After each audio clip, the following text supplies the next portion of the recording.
action. What a moment! From all the biggest games. This is Sports Sound. Oh, it's a goal! From BBC Radio Scotland. Another goal!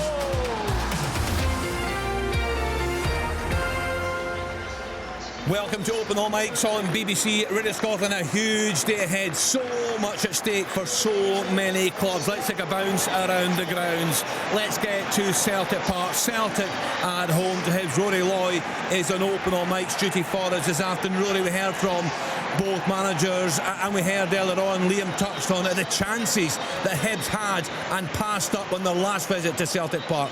Yeah, good afternoon, Kenny. Hibs just lining up, guard of honour to welcome Celtic onto the park, the champions of Scotland once again.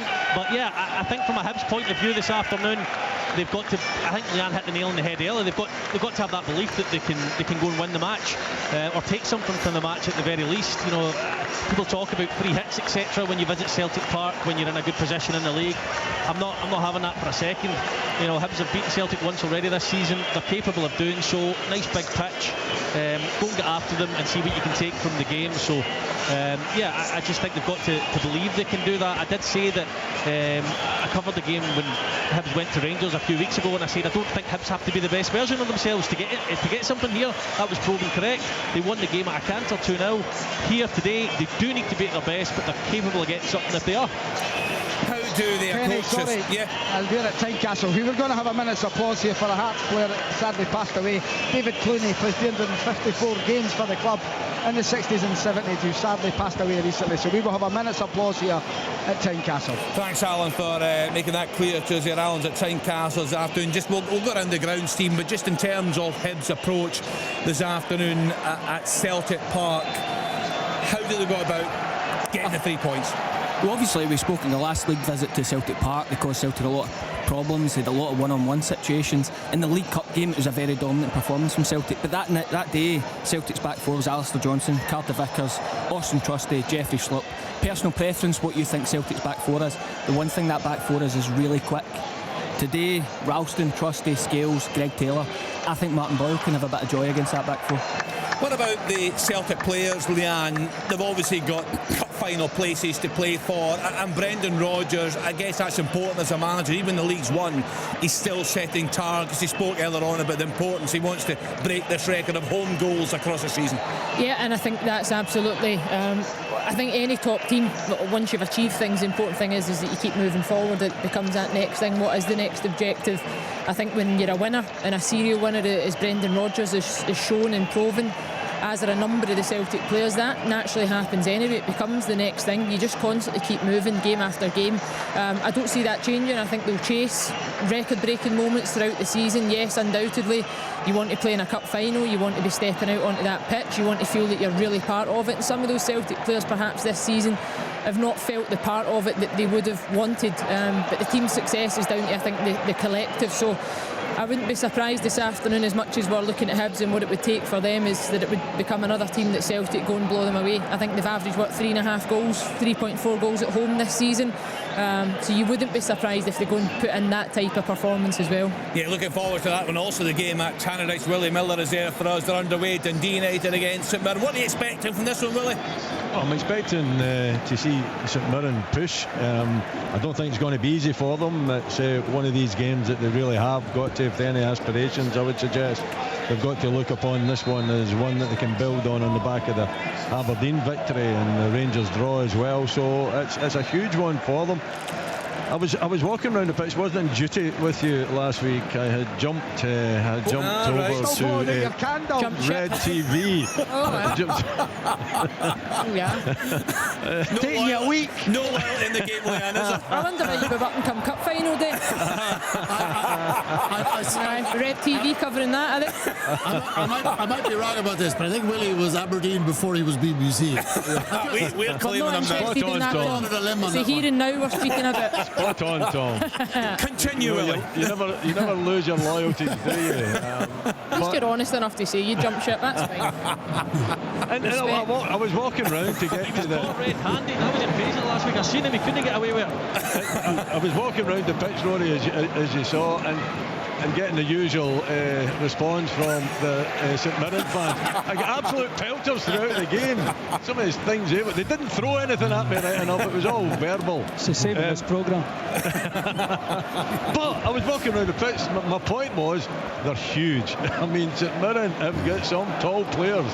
I felt very, very small just walking trackside and watching them doing their warm-up. They were well organised. They certainly deserved their victory, and I'm expecting a similar performance this afternoon. It's been a very good season for Stephen Robinson, but he would love to finish it off with a European spot.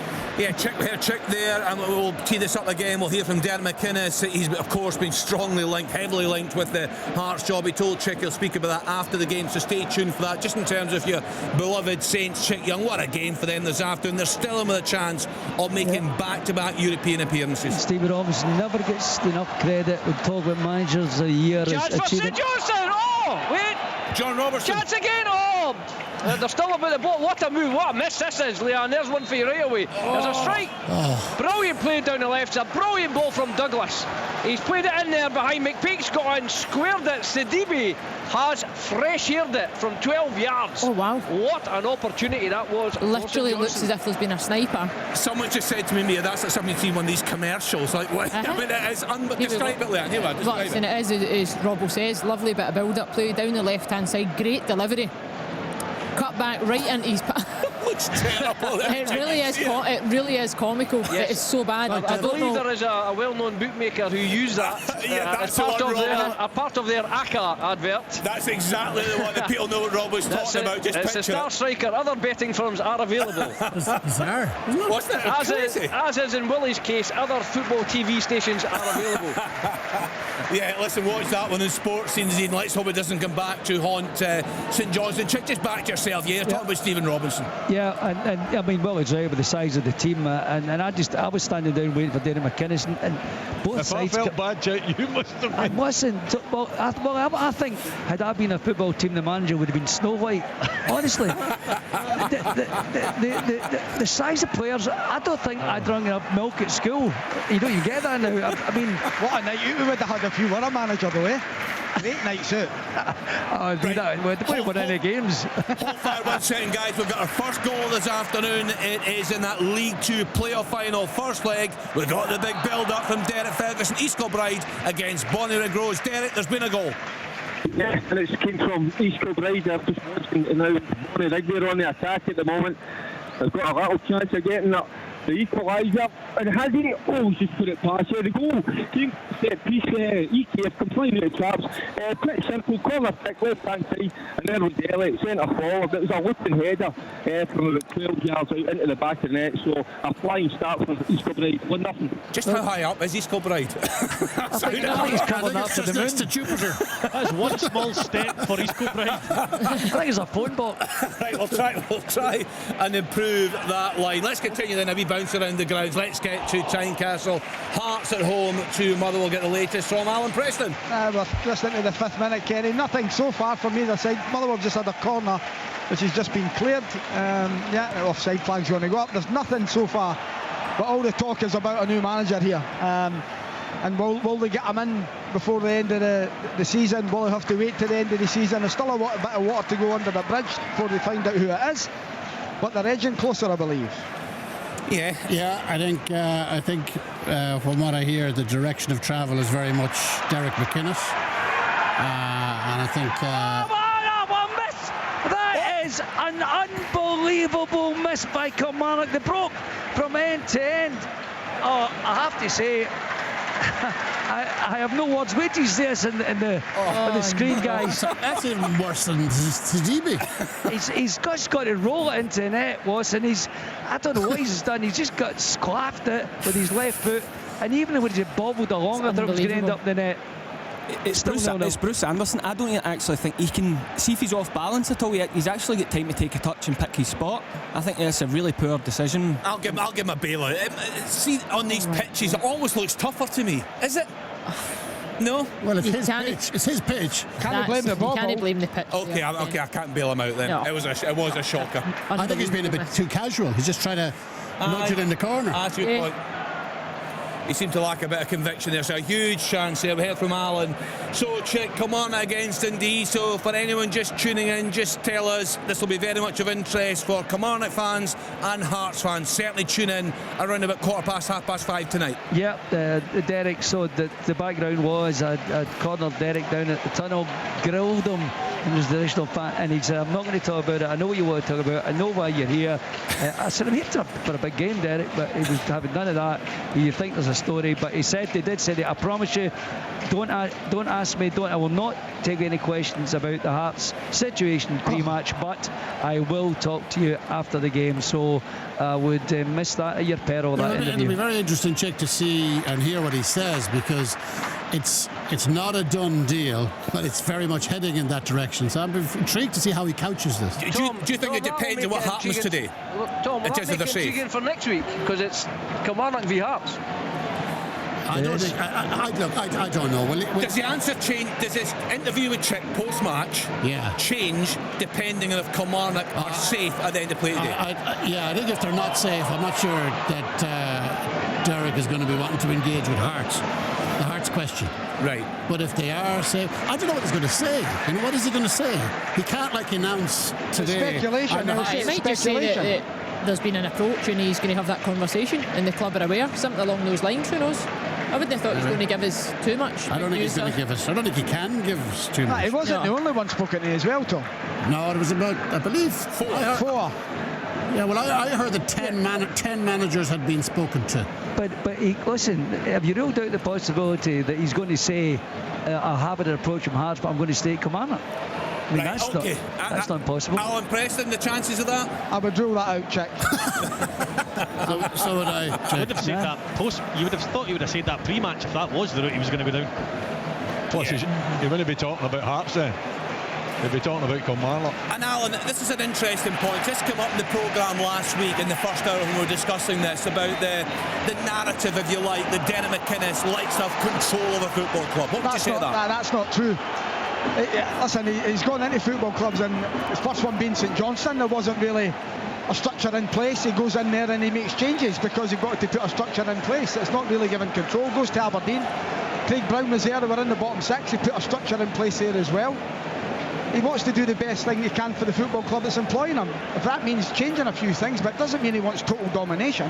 But if Stuart Mullen, as he did at Aberdeen, gave Derek carte blanche to do what he thought was right, he got good results from it, so why not? But it doesn't demand total control. Far from it. I think if he goes to Hearts, he will work within the parameters of that job, Jamestown Analytics and the way they do things. He will, because it's a phenomenal job.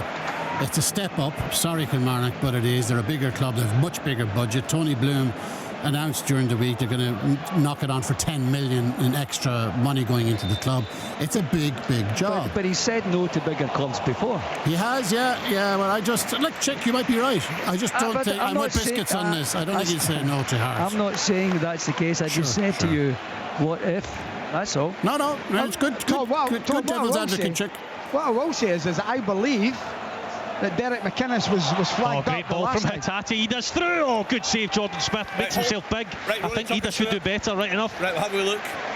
Come to the studio here, Leanne and Stephen having a wee look. That is a good save, but I think Ida's got to find a corner. It's a carbon copy of last week's chance, except it's in his left foot. Hatate's pass is wonderful, Stephen. Brilliant vision from Hatate again. I think he can only go near postal, Rory. I think the way it runs across his body, he kind of shuts off the angle, but a good save for the goalkeeper. Right, we'll continue to bounce around the grounds. Alan, do you just want me a final point in this for now? No, I believe that Derek was on the list of Jamestown Analytics when they appointed Neil Critchley, but the board didn't want a Scottish manager at that point. Is it easier now? Do you think for the Hearts doubters, when Critchley was appointed, Alan, do you think it's easier now to get them on side, given the Critchley appointment? They tried left field, it didn't work. Let's get someone that knows the Scottish game. Kenny, they could appoint Pep Guardiola and there'll still be fans unhappy. That's just the nature of football, I'm afraid. Can I just ask one thing? What was the reason behind them not wanting a Scottish manager specifically? That seems crazy. You've got to ask the board, and we've been saying it in recent weeks, but a lot of the fans, Rory, have no faith in the board to make a decision. This one, I believe, is virtually taken out their hands. And Norrie needing Jamestown to put Derek McInnes on any sort of managerial list. Take it out of their hands. How do you mean, Alan? They did well. What I'm meaning, Tom, is I think that they've virtually been told here who to go for this time. Because I believe there was someone else in the frame. One of the four, I believe they wanted someone else. But told by who? By people people at the football club. But then that's the football club making the decision, right? Yeah, no. Well, what I mean is that the person that made the decision the last time won't be making the decision this time. Well, I think it was the board that made the decision. The board got it wrong the last time, not just one person. Well, no, collectively the board got it wrong, but collectively the person that made the biggest decision on it, they went with him. Right, okay, well, we'll get hopefully more on this from Derek McInnes post-match down in that game at Rugby Park. What's happening down there at the moment, of course, Kilmarnock at home to Dundee. We had, of course, that big chance for the home side. Yeah, it was a bad miss, and it was Bruce Anderson, as young Mr. McGinn said, Stephen said. I'm just watching this build-up. Dundee are starting to play some sweet football. It was a bit scrappy to start the game. Simon Murray's taking an impact and an effort. Oh, what a save! Right across the goal from Carson. It was going, I think, into that far corner. Simon Murray with an effort way out, but it was a good effort. Still 0-0. That chance that was missed, and I think just a sense here at the moment that Dundee are getting a grip in this game, and Kilmarnock looking just a wee bit, I don't know, just untidy at the moment, and Dundee making a mark in the game. Still 0-0 though, Kenny. We've played just over 13 minutes. Thanks to Chick down there at Rugby Park. Let's get back to that game then. The massive match at the foot of the table in person. Johnson home to Ross County again. John, we saw a glaring miss in the early stages there. Yeah, it was a big chance for Tabidi. As I said, a brilliant ball, and they've played that ball twice. Douglas has played it inside. Because as I said to you already, Ross County are playing a sort of hybrid, sort of 4-4-2, 5-3-2, and they don't look like a team that have got it in their system yet, in their heads. So St Johnstone have twice got in there, twice McPeak's got in, and the first time he picked out Tabidi, it was a fresh air. County have come back a wee bit, a sort of block shot from Phillips, but it's mostly St Johnstone at the moment. Pitch is fiery, but the Saints are pushing forward, and they've just won. Taylor to Ida, he's in again. Oh, he's got to score this time, Leanne. He's offside, the flags went up. It looked tight to me, but I'm not sitting at a great angle. Really nice ball from Taylor, who worked the ball up the pitch. Ida's in behind, he doesn't know he's offside, but a poor finish, I have to say. Yeah, really poor. I think he had an extra touch in him. I don't know if he feels under pressure to go and get the shot off. I think he would have been offside. Yeah. There's no conviction in it at all. No, none. Even if you're not sure, you've got to square that to Nicholas Kuhn. You take that extra touch, Nicholas Kuhn's got a tap in. There's absolutely no conviction in it from Adam Ida. Right, let's get to the game at Tannadice. Willie Miller is there for us. Dundee United against St Mirren. Who's in top in the early stages there, Willie? It's a visitors, Kenny. St Mirren have been very good, creating a couple of chances. Dalby just missed a header though, I must say, just a couple of minutes ago, but Mandron had a strike that wasn't too far, or curling left footer, and that's an opportunity, but it's for St Mirren again, and it's headed over the bar, and Duwu had an angle shot that went into the side net, the wrong side. So it's been mostly St Mirren. Dundee United have predominantly been hitting in the break, but they haven't had too many opportunities. Just that Dalby header. It's a fast-paced game as well. It's going pretty much end-to-end very quickly, not too much messing about in the midfield. More direct play, and the fans in the sunshine are certainly enjoying it, but still goalless. Just an update from the playoffs. So the League One playoff semi-final, second leg, Annan Athletic a goal up in the day at home to Elgin City. That's now 5-2 on aggregate there. Still goalless in the East Fife and Edinburgh City. Edinburgh City with a 1-goal advantage. Chance from the first leg. Yeah, chance. That was a chance for St Mirren again. A good block up to really sharp play down the left-hand side, and the strike coming in. I'm not too sure who got the strike. It was very quick play. Maybe you could see it in the studio. It was maybe Mandron, as a Younger, that made the strike, but really good play down the left-hand side. Unfortunately, the finish could have been either side of the goalkeeper, Walton, and it would have ended up in the back of the net, but it was straight at him, and he made a decent block. But St Mirren very much on top. Right, let's cross our fingers here. There's been another goal. Let's get back to Derek Ferguson. Planet Derek. and out there East Kilbride. Derek. Yeah, Kenny, what a game. It's against the run of play. It's equaliser. Arnott with the goal. Tell you what an atmosphere. What a game. What a piece. Fantastic, thanks to Derek there. That line sounds a wee bit better this time around. It's a big game, that, isn't it? East Kilbride, I look forward later on to talking a bit more about them. This is a very ambitious club. They are. And it's it's good that we're covering that game today. It's for fans of both those clubs. It's an enormous game. See, speaking of ambition, I've just been watching a wee story this week. So I know in Aberdeen there's going to be an £8 million investment coming into the club. Over half of that money is going to be put towards an indoor pitch at Cormac Park. Now, I'm just thinking from a player's perspective, Stephen, that's huge. And I'm also thinking when you're trying to bring players in and you see that level of training facility, it's got to be a big selling point. Yeah, unbelievable. Having been at Hibs for a season, the wind caused absolute havoc. Never mind going up to Aberdeen for training games. I've been up there a couple of times where wind has ruined the game. Yeah. Never mind training. So yeah, that'd be a significant improvement on the training facility. Yeah, you have to be careful as well then, because Dolly the sheep was here in case somebody hit it with a ball. Kenny, on that investment, Aberdeen's got a full-size indoor pitch in the city already, and you don't use them that often. I think I'd rather be spending another $4 million on the team. Well, listen, I'm sure there's investment in there as well, John. But I'm saying that there's a $4 million that's going to an indoor pitch. They already have. Brilliant facility. I suppose they want it all on the same place, don't they, Robbo? They want it on site. I get that, Tom, but honestly, you hardly ever use an indoor pitch. I think they do in Aberdeen. Academies as well, though, John. Help with the kids. Women's team as well. Yeah, help with all the kids' indoor facilities in the winter. It's the certainly way to in go. the winter as well, when you're working in set pieces, when you're working on shape, when you're working in certain things, there's a lot of standing around in the freezing cold, which isn't great for players on a Thursday and a Friday. If the city didn't have a full-size indoor pitch, which Aberdeen already use, I get it, but they've already got one. But they must be paying money to use that, Robbo, no? Possibly, but again, would it be more? And it would be open to the public. You'd be surprised. How many times a year do you use it?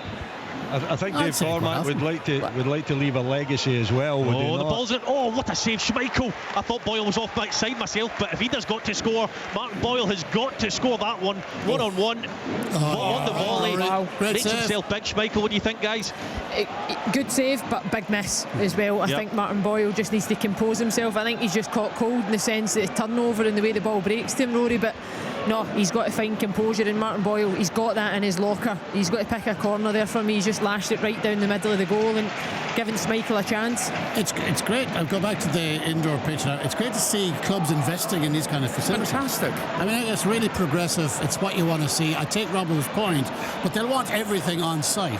Everything there in the one place that they own. Tom, I would point out as well that the pitch, Cormac Park's in West Hill. West Hill is quite high up. It's the first place to get snow in the winter. Right. And I'll tell you, it's a windy spot as well. So, I think I understand what John's saying, and a lot of merit in it. But at the same time, I think Dave wants to leave a legacy for the club too, going forward. So, for me, I think it's an attraction for players. I think you can sell it by taking them around Cormac Park, hopefully in the summer, not in the winter. But if it's in the winter, you could take them to the indoor pitch. Well, any proposal on whose name it will be? I was just about to ask that very question. Are we starting a campaign for Willie Miller, are we? Oh, what a hit that is! Alan Preston. Oh, what a brilliant strike that is from Slarry. It's a free kick, touched right. To him, he hits it. I think maybe clips the top of the bar. Brilliant strike. Yeah, a lot of power Still in that now. one. Yeah, so just to confirm for Aberdeen fans, £8 million investment incoming. Around 50% of that will be put towards a new indoor pitch at Cormac Park. So great to see that sort of level of investment. Willie, if you were naming this indoor pitch after an Aberdeen great, who would it be? He's already got one. I've already got a pitch named after me. I know that. I'm not talking about you. I'm sure the club has had other great players apart from yourself. Sorry, and when Simmy was Big Alec came up. Listen to this one. Big Alec came up. What he did, he got a bit of cardboard and he put the Alec McLeish toilet and stuck it in the toilet as you went in the front door. So humour is still with us. Right, so I tell you, let's get to another playoff game. We're also at the Championship playoff semi-final, second leg. Airdrie at home to Stenhousemuir. A reporter there is Gully Singh. What's happening, Gully?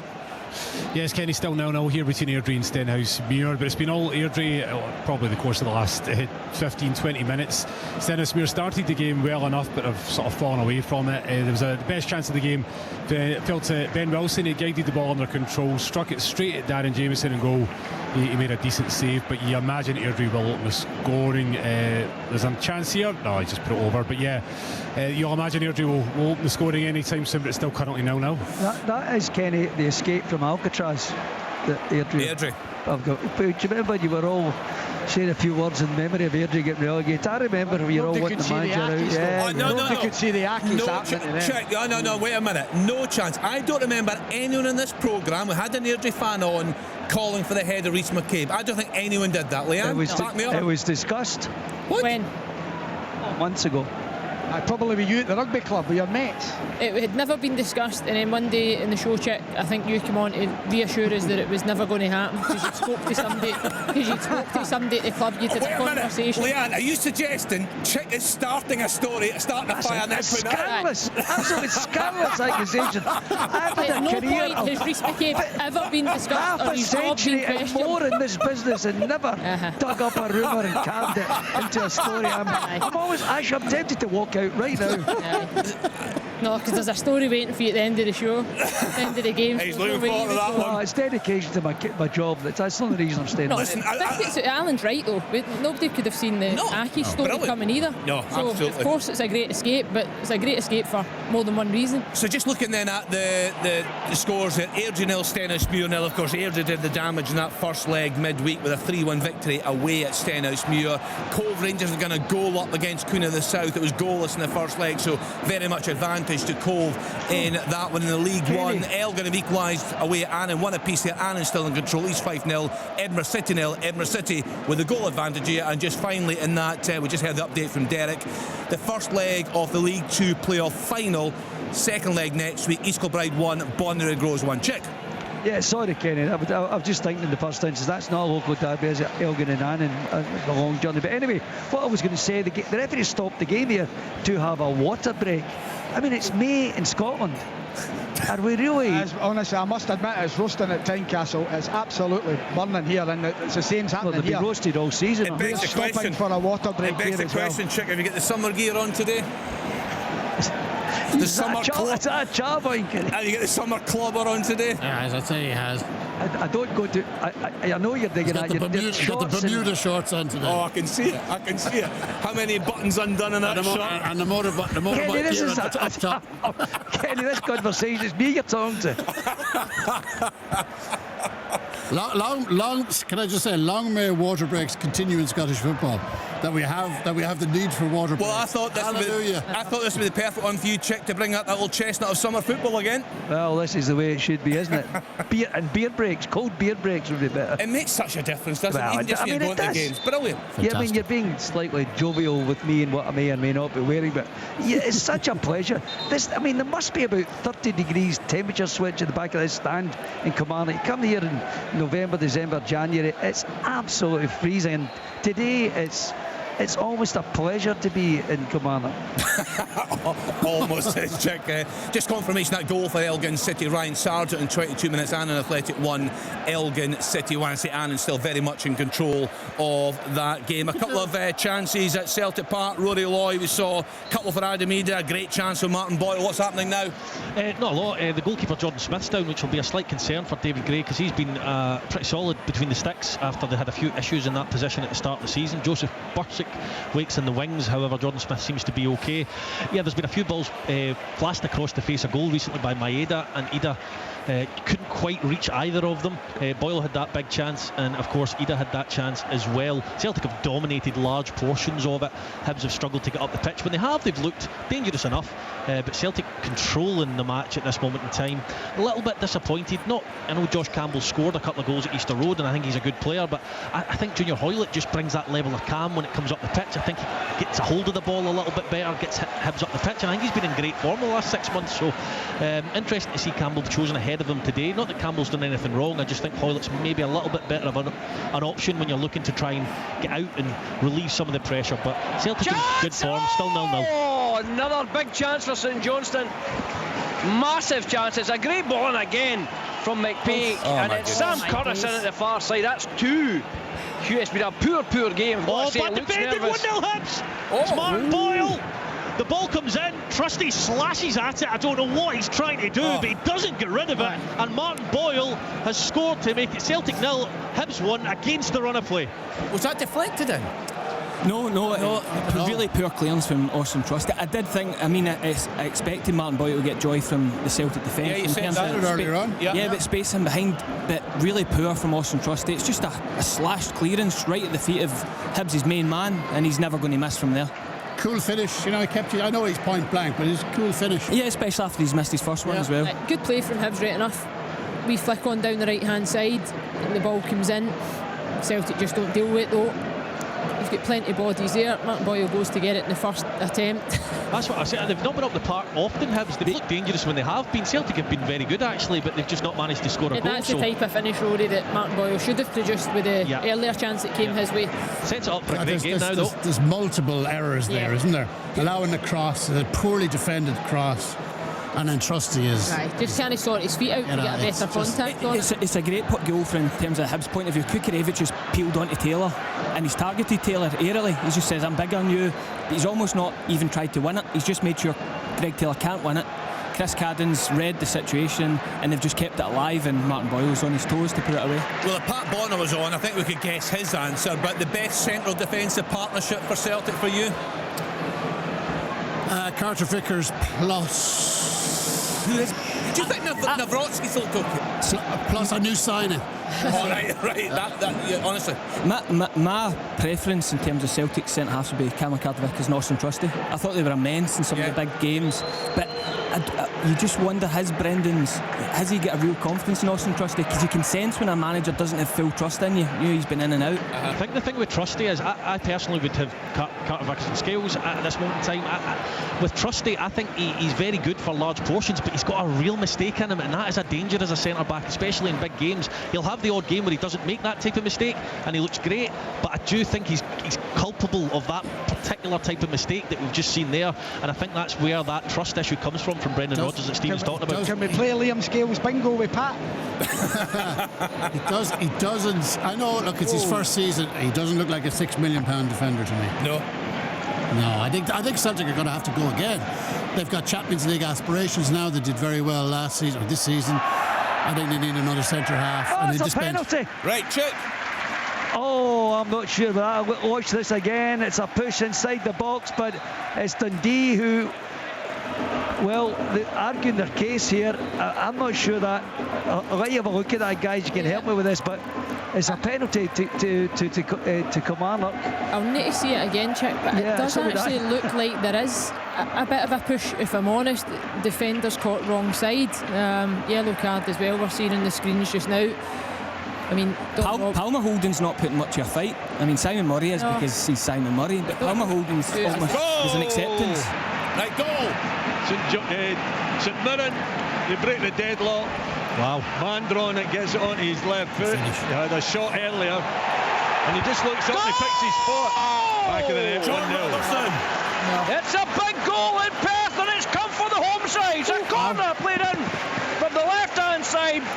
It was up. Baldonage gets up and he heads it in off the underside of the bar. St Johnstone go ahead 1-0. So penalty kick to Kilmarnock, Kenny. Has it been given? Has been a check on it? Because it does look very soft. The penalty has been awarded. Danny Armstrong, I think, was the man to step up to take it. Kilmarnock a chance to go ahead. We've played half an hour here at Rugby Park. It will be left-footed, I think. The goalkeeper moving on the line, taking absolute age over this. Here we go. Strike. Oh, it's straight into the roof of the net. That's a magnificent penalty kick. Huge relief among the Kilmarnock fans here at Rugby Park. They're ahead by a penalty kick, and it is Kilmarnock 1, Dundee 0. Our game has stopped at Tynecastle. The whole ground is coming to applause, including the referee, for a young baby called Charlie Paul Kelly, who's sadly 3 months old, passed away. He was born on the 29th, and in the 29th minute, the whole ground has stood and applauded. Yeah, we can see a banner being lifted with the fans there. Rest easy, Charlie, from the Hearts fans. A nice touch from all involved there at that ground. Desperately sad news, of course. And Lawrence Shankar has scored in the 29th minute. Oof. What a crazy few minutes. Incredible. Oh, that's a nice finish. For the little Lovely, man. Brilliant. lovely goal. Shanklin did his best there. Yeah. Biscuits. Tom, does it hit his hand in any shape or form? Oh, we haven't seen it. We're going to see it again in a second. I thought there was a little bit that it might have hit his hand as he's knocked it on. Maybe not. I hope not for his sake. He's But pointing to his shoulder. Pointing at his shoulder. The I just thought he might have hit his arm. So anyway, you'll have a look. It's a great finish. He looks, bottom corner. He doesn't look euphoric. He looks maybe like a guy who thinks this might be ruled out. The ball does look really high, I would need to say, in the way down. You see it? Anything? No, we've not had it for a great angle yet, Alan. We've only seen it from a distance. We see it now. No, I think this is going to be a handball. I think so. He's going to give it as a handball. It hits the high, it's the upper part of his arm, Alan, but certainly the view that we've just had of it, Stephen, I don't know what you think, but it looks more arm than shoulder. There was only one angle that looked as if it's hit his hand. The goal's been given. Oh well, there you go. It's such a poor goal from a Motherwell point of view. Stephen O'Donnell, for such an experienced defender, I mean, it looks as if he's just lost the flight of the ball. I mean, you give Lon Shanklin a chance like that, he's still got a lot to do, obviously, but the form he's in off the back of last week, then yes, vintage Lon Shanklin. I'd like to see that for the reverse angle, actually, where you're looking towards it, Stephen, because it looked It definitely wasn't his shoulder that he was pointing to the ref. No, it didn't. The one place it didn't hit was where he said it was hit. Leanne, here's one for you to look at, and Stephen, there's an unbelievable collision Heavy here. challenge. I don't know if it's naughty or whether it's John Beaton striding over to see them. The Ross County players are not happy with the challenge. I don't know if you think there's a possible red. They're obviously going to wait to see if both players are okay. But do you know what, honestly, when you watch the referees in these types of moments, Robbo, I think a jog would be merited for John Beaton at this point. Well, I don't think there's much in it, just a coming together, the way they've collided. I think he's going to have a word with Captain Randall. He's just having a chat with him. But he was talking to his assistant over the far side first, but it was a very meaty collision. I think Watts kind of jumped out the way and it's made it look worse because it looks as if he's caught him high, but there's absolutely nothing in it. St Johnstone got a chance, you think? Robbo, what are you thinking? There's been a full game, mate, but they've been the better side today. They've been Celtic the better want side a today so penalty. far. There's absolutely no problem about it. Right, penalty shout at Celtic Park. Yeah, it pops up. I can't quite see whose hand it hits. It did look to me like it hit Cadden, possibly. Was it Cadden? Looks to me like it hits his hand. It's just whether it's in an unnatural position and meets the requirements for the referee to have a look at it. What do you guys think, Leanne, Stephen? It is out for the body.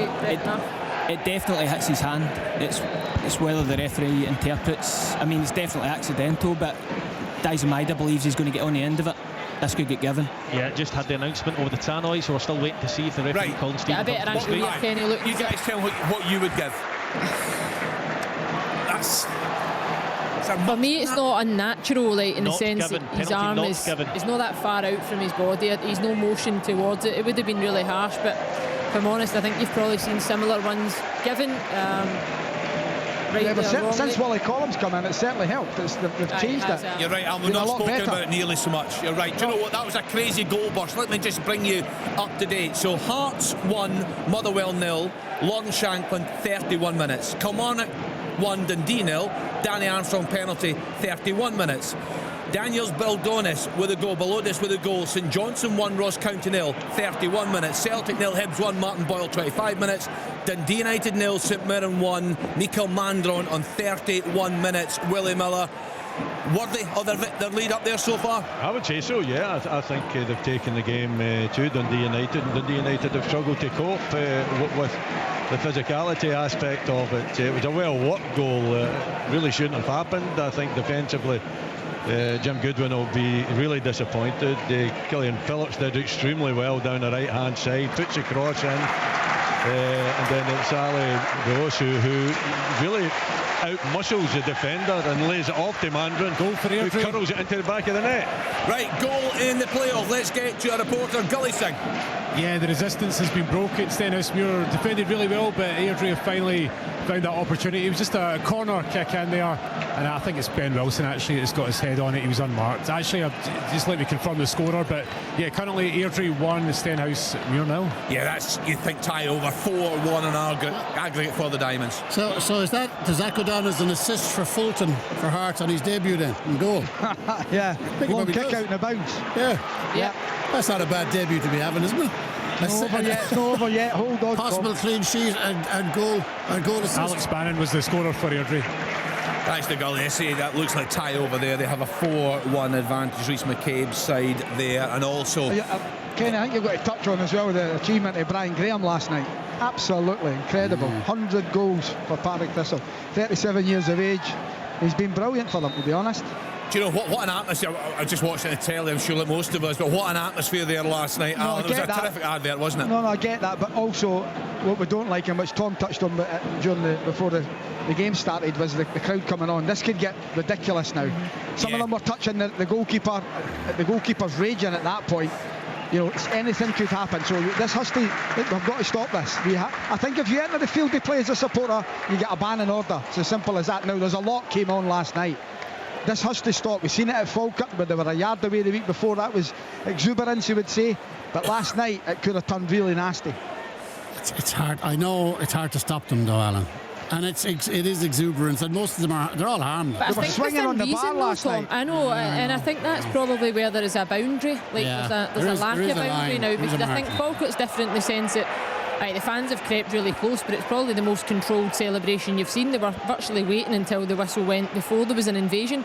Last night, I know Brian Graham, the timing of the goal, but to pile onto the pitch as far as they did, Juicy jumping in the goals, right up to players on the pitch, like it is a nonsense. I don't know at what point as a supporter you actually think that that's the right way to celebrate. In terms I don't know, maybe I'm just a bit of a party pooper. In terms of the actual football itself, and last few weeks we've discussed league reconstruction and all the different things that come with that, and there would be excitement if we did do that, I'm sure, but for me it just eats into the fact that I think everything's good with Scottish football in terms of the structure of everything. Watching Falkirk on the telly the other week and the scenes there, then the playoffs, it was so exciting last night, it was so good to watch, and the next tie will be the same, and then the one after that will be the same. So I think it's kind of reconfirmed to me, who didn't want change anyway, that things are good the way they are. I was surprised last night to hear Brian Graham his post-match interview going on about the stats, and as if folk had doubted him, because unless that's coming from another source, but I feel like throughout the season there's been so much positivity about Brian's position, the fact he's got a dual role with the women's team, he's stepped up to this position. So I think every season we speak about how good Brian is in the Championship, and his goals speak for themselves. I don't really think you need to come out really bang the drum about your own stats. Sorry, Lan, just watch this ball in from Maeda in the Celtic game. Right, he's went down the left-hand side, and you can forgive Ida for missing one. That's the third one, which is identical to it. Ida has got to get himself in there. One's forgivable. Two, he's got to be doing better. That is the third one he should be on the end of, and he's not between the sticks. It's a great delivery, Rory. Leanne, I just agree with you about the invasion thing. It's about education. This is nothing new. Hibs fans did it when they won the cup. But I'll be honest. Equaliser for Ross County. Right, Ross County, John. Brilliant play down the right. Phillips, Blasakos goals. Alex Samuel has bundled into the back of net. 40 minutes gone. St Johnstone 1, Ross County 1. Huge goal there, Alan Preston. It's an equaliser. Brilliant goal by Slattery. It's a half volley. Up about hip height. He hits it into the ground, into the back of the net. Brian Fulton's clean sheet is gone. 1-1. Brilliant finish. Sorry, Hearts fans. It was a kiss of death on that. As soon as I mentioned it, that was a doomed. The clean sheet was doomed. I mean, just go back to Adam Ida, Stephen. I mean, obviously he can improve, there's development, but right now he is not a Celtic number 9, is he? I mean, they've got to improve that area right now, particularly with Europe in mind. No, absolutely not. I mean, he looks like he's really struggling for confidence. He's in the wrong position again. I mean, there's certain wingers you play with, or you've watched play top players, they'll chop back. Dyson Maeda and Celtic over the last couple of years, that ball comes in, and it comes in first time.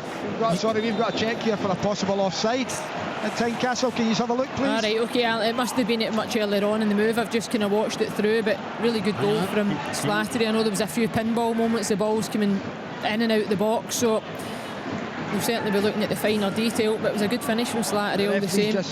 Just said that they're drawing lines. We're still waiting for a replay in here, so it's going to be tight. The lines are getting drawn, so we'll keep an eye on. Here we go now, but it's going to be hard for us to tell. So is it right there? All right, okay. Yeah, quite possibly offside, Alan. It's really tight. Yeah. The way the sun's shining on that picture as well, Kenny, and here it's difficult to, it is to get a clear to see. Yeah. Just got to Stephen O'Donnell. If it is, it's literally I quite like that when they go and speak to the captains of the teams and tell them what they're actually doing. That's quite good. For this young referee making his debut in the Premier League, he's been very good in this opening 40 minutes. Sure, that's good to hear. That is good to hear. Let's hope it's a good game this afternoon and builds on that. So we're still waiting. He is being spoken to at the moment by his VAR colleagues. We're getting a replay here. I'm not sure. Is it because he's... I can't see who going to have a look. Do you think it's interfering? I think it's because of interference. Is it not factual? No, is the referee No, going to have a it's look? whether they're interfering with play. I think there's someone in the line of sight. The guy who's jumped up. It's the one that Casey jumping up. Casey jumps. Yeah. And the ball goes underneath him. Yeah. So is he...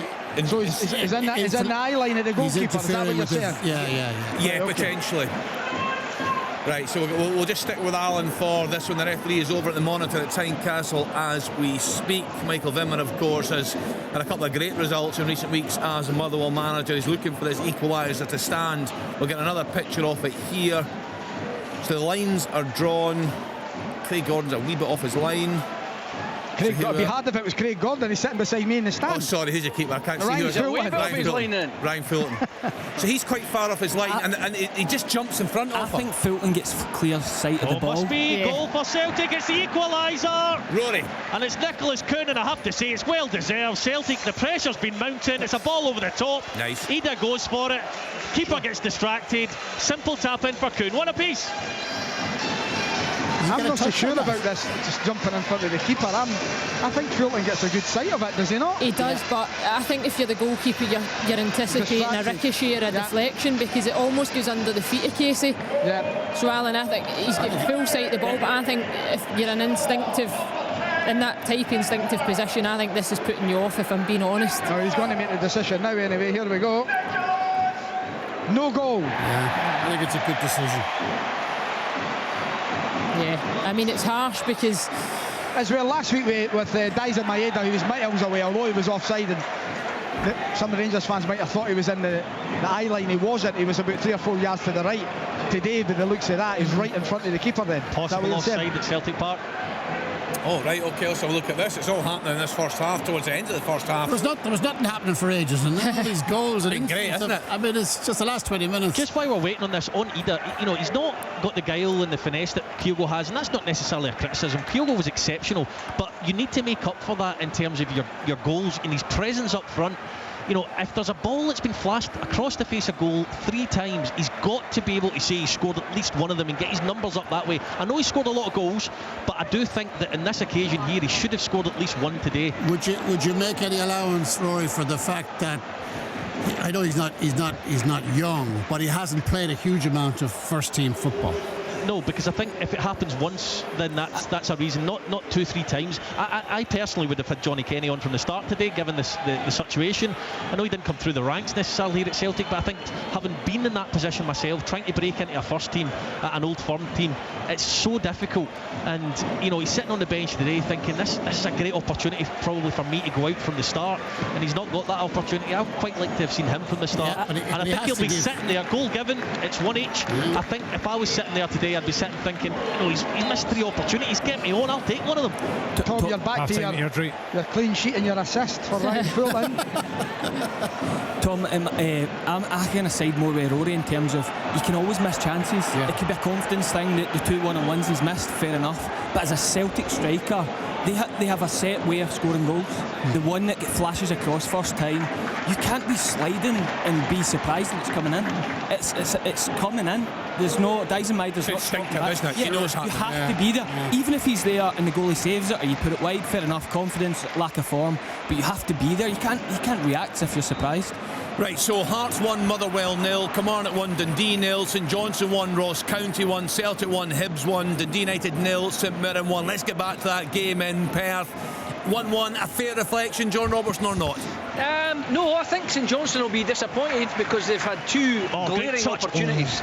Sidibe, fresh air, and then the back post effort as well there from Curtis. Could have had them in easy street, but they went ahead. But Ross County didn't really create anything of note. They had a long range shot from Samuel and a long range shot from Hale. Hadn't created a chance, a noteworthy chance, but then 2-1 Celtic. What a brilliant goal. Yeah, back to Rory Lawley. And it is Adam Ida this time. It's a wonderful curved run across the back four. Credit where it's due. That's a brilliant Nice finish. finish off the decent goalkeeper. One moment fair. I always said it. He's a Celtic striker written all over him. Probably the hardest bit of them all. Absolutely. Most difficult. Nice finish. Talk us through it. So we're going to get a replay in here. Here we go. Half-time 1-0. It's Nicholas Kuhn at his Thanks, best. Billy. It's just brilliant vision. It's a brilliant way to pass. It's a good run from Adamida. And as Leanne says, that's his hardest chance of the game. Does that make it easier for him? The fact that he's not thinking about it, it's just instinctive. Yeah. But that's what we came to expect from Nicholas Kuhn early in the season. Unplayable, can go both ways, preferably on his left foot, and So brilliant vision. Down the right-hand side. Is he off? No, perfect delivery. Is that Celtic 2 goals away for the record then? Do you not like that from Brendan Rodgers pre-match, Alan? Just setting the players a target. That's what it's about, isn't it? Yeah, of course. absolutely. Very good. We've got 7 added on minutes here, Kenny. Right, okay, and I just want to go to Willie Miller because we haven't got a chance with all the goals are flying in, but St Mirren, good value for their lead there at Tannadice. They are, yeah. They've been a better team in the first half. They've dominated it physically and with possession. United have had flurries, mostly on the break. Middleton looking pretty lively, along with Trapanovsky. Dalby's probably had the 2 opportunities, 2 headers, but he put both of them over the bar. Will Ferry is prominent down the left-hand side for them, but for United, I like Gogic. He's so experienced at the back, dealing with anything that United are throwing at them. And up top, they're really struggling to get a hold of Mandron and Ayunga. Their physicality up there is disrupting the Dundee United back four. 2 centre-backs are struggling badly, so at half-time it is 1-0 to St Mirren, and thoroughly deserved. I want to get the guys' thoughts on this in the second half. Mikel Mandron, of course, revealed a couple of weeks ago he's eligible to play for Scotland. I just wonder, it's early days now, but I just wonder if you guys see the potential there. That's something that could happen in the future. So Willie telling us that St Mirren deserving of the victory. They're right in the mix now, of course, for European spots. And we just look at the live table as things stand right now. Hibs 56 points. Aberdeen, of course, play tomorrow away at Rangers. Full coverage in sports on 53 points. Dundee United 50, St Mirren 48. St Mirren at home to Hibs midweek. Dundee United, they are away at Rangers. Into the bottom half of the table. Hearts 46, Motherwell 45, Kilmarnock 44, Dundee 37, Ross County 36, and St Johnstone, as things stand, 30 points. They've still got Hope. It's very tight between themselves and Ross County. They have to win the last 2 games. Hope County lose theirs, and they have to just slightly, of course they would turn around that goal difference if they win these games, because it is so tight. Minus 28 to minus 27. So that's half-time, Kenny, at Rugby Park. 1-0 to Kelly. Thanks to Chick Young there. That's thanks to that Danny Armstrong penalty coming for the home side on 31 minutes. Just a reminder, we'll keep saying this. Derek McInnes has told us he'll speak about that link with the Hearts vacancy with Chick after the programme, probably around about 5:15. Stay tuned for that. Back to the game at Tynecastle. You see a fair bit of stoppage time there, Alan. What about the performance of both sides in the first half? How would you rate them? It's been good, considering it's a dead rubber, really, Kenny. Both sides have played well. You've passed the ball about. Motherwell have been very much in the game. The free kick early on, just over the top of the crossbar from Slattery. Then a brilliant finish from him, it's got to be said. But Casey jumping in front of the keeper, ruled out. Lauren Shanklin with a really good finish. It's been decent stuff. I didn't expect much today with both sides. Really nothing to play for, but it's been good. And at the moment, it's Hearts leading by 1-0. Yeah, good for Hearts. Let's get to the game at Celtic Park. And you were saying, despite the fact that Hibs went ahead there, Rory, Celtic thoroughly deserving of their lead there as we approach the half-time mark. Yeah, I would say so. I've enjoyed watching them. They've played really well.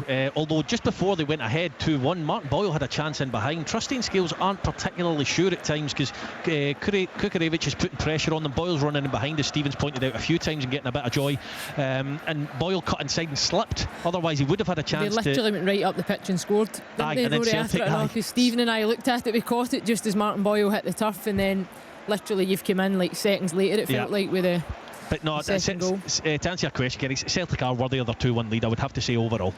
Yeah, just approaching the half-time whistle there, and we had the half-time shout from Gully Singh. He's that is half-time, Kenny, 2-1 to Celtic. Thanks to Rory. So we'll bounce around the grounds in the next couple of minutes. Just a reminder, we're on the telly today, BBC One from 4:30 until 5:20. Tom and Stephen are staying on with me in the studio from 5:30 until 7 o'clock.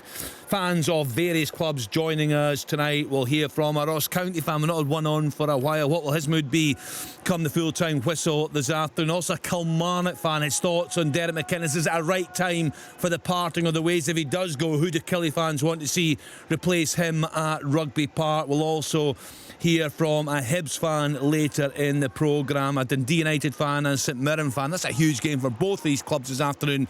Advantage St Mirren at half-time. Dundee United 0, St Mirren 1. Michael Mandlin with that goal in 31 minutes. Willie Miller's there for us. He's telling us that Saints well worthy of their advantage. 1,300 supporters up there for St Mirren, believing that they can get another European experience. Of course, we had many in the programme this season telling us memories created for a lifetime there. So can they get there again? They've given themselves a fighting chance. So all the reaction to come on Sports From. We'll get the halftime reports. Stay with us right here on BBC Radio Scotland.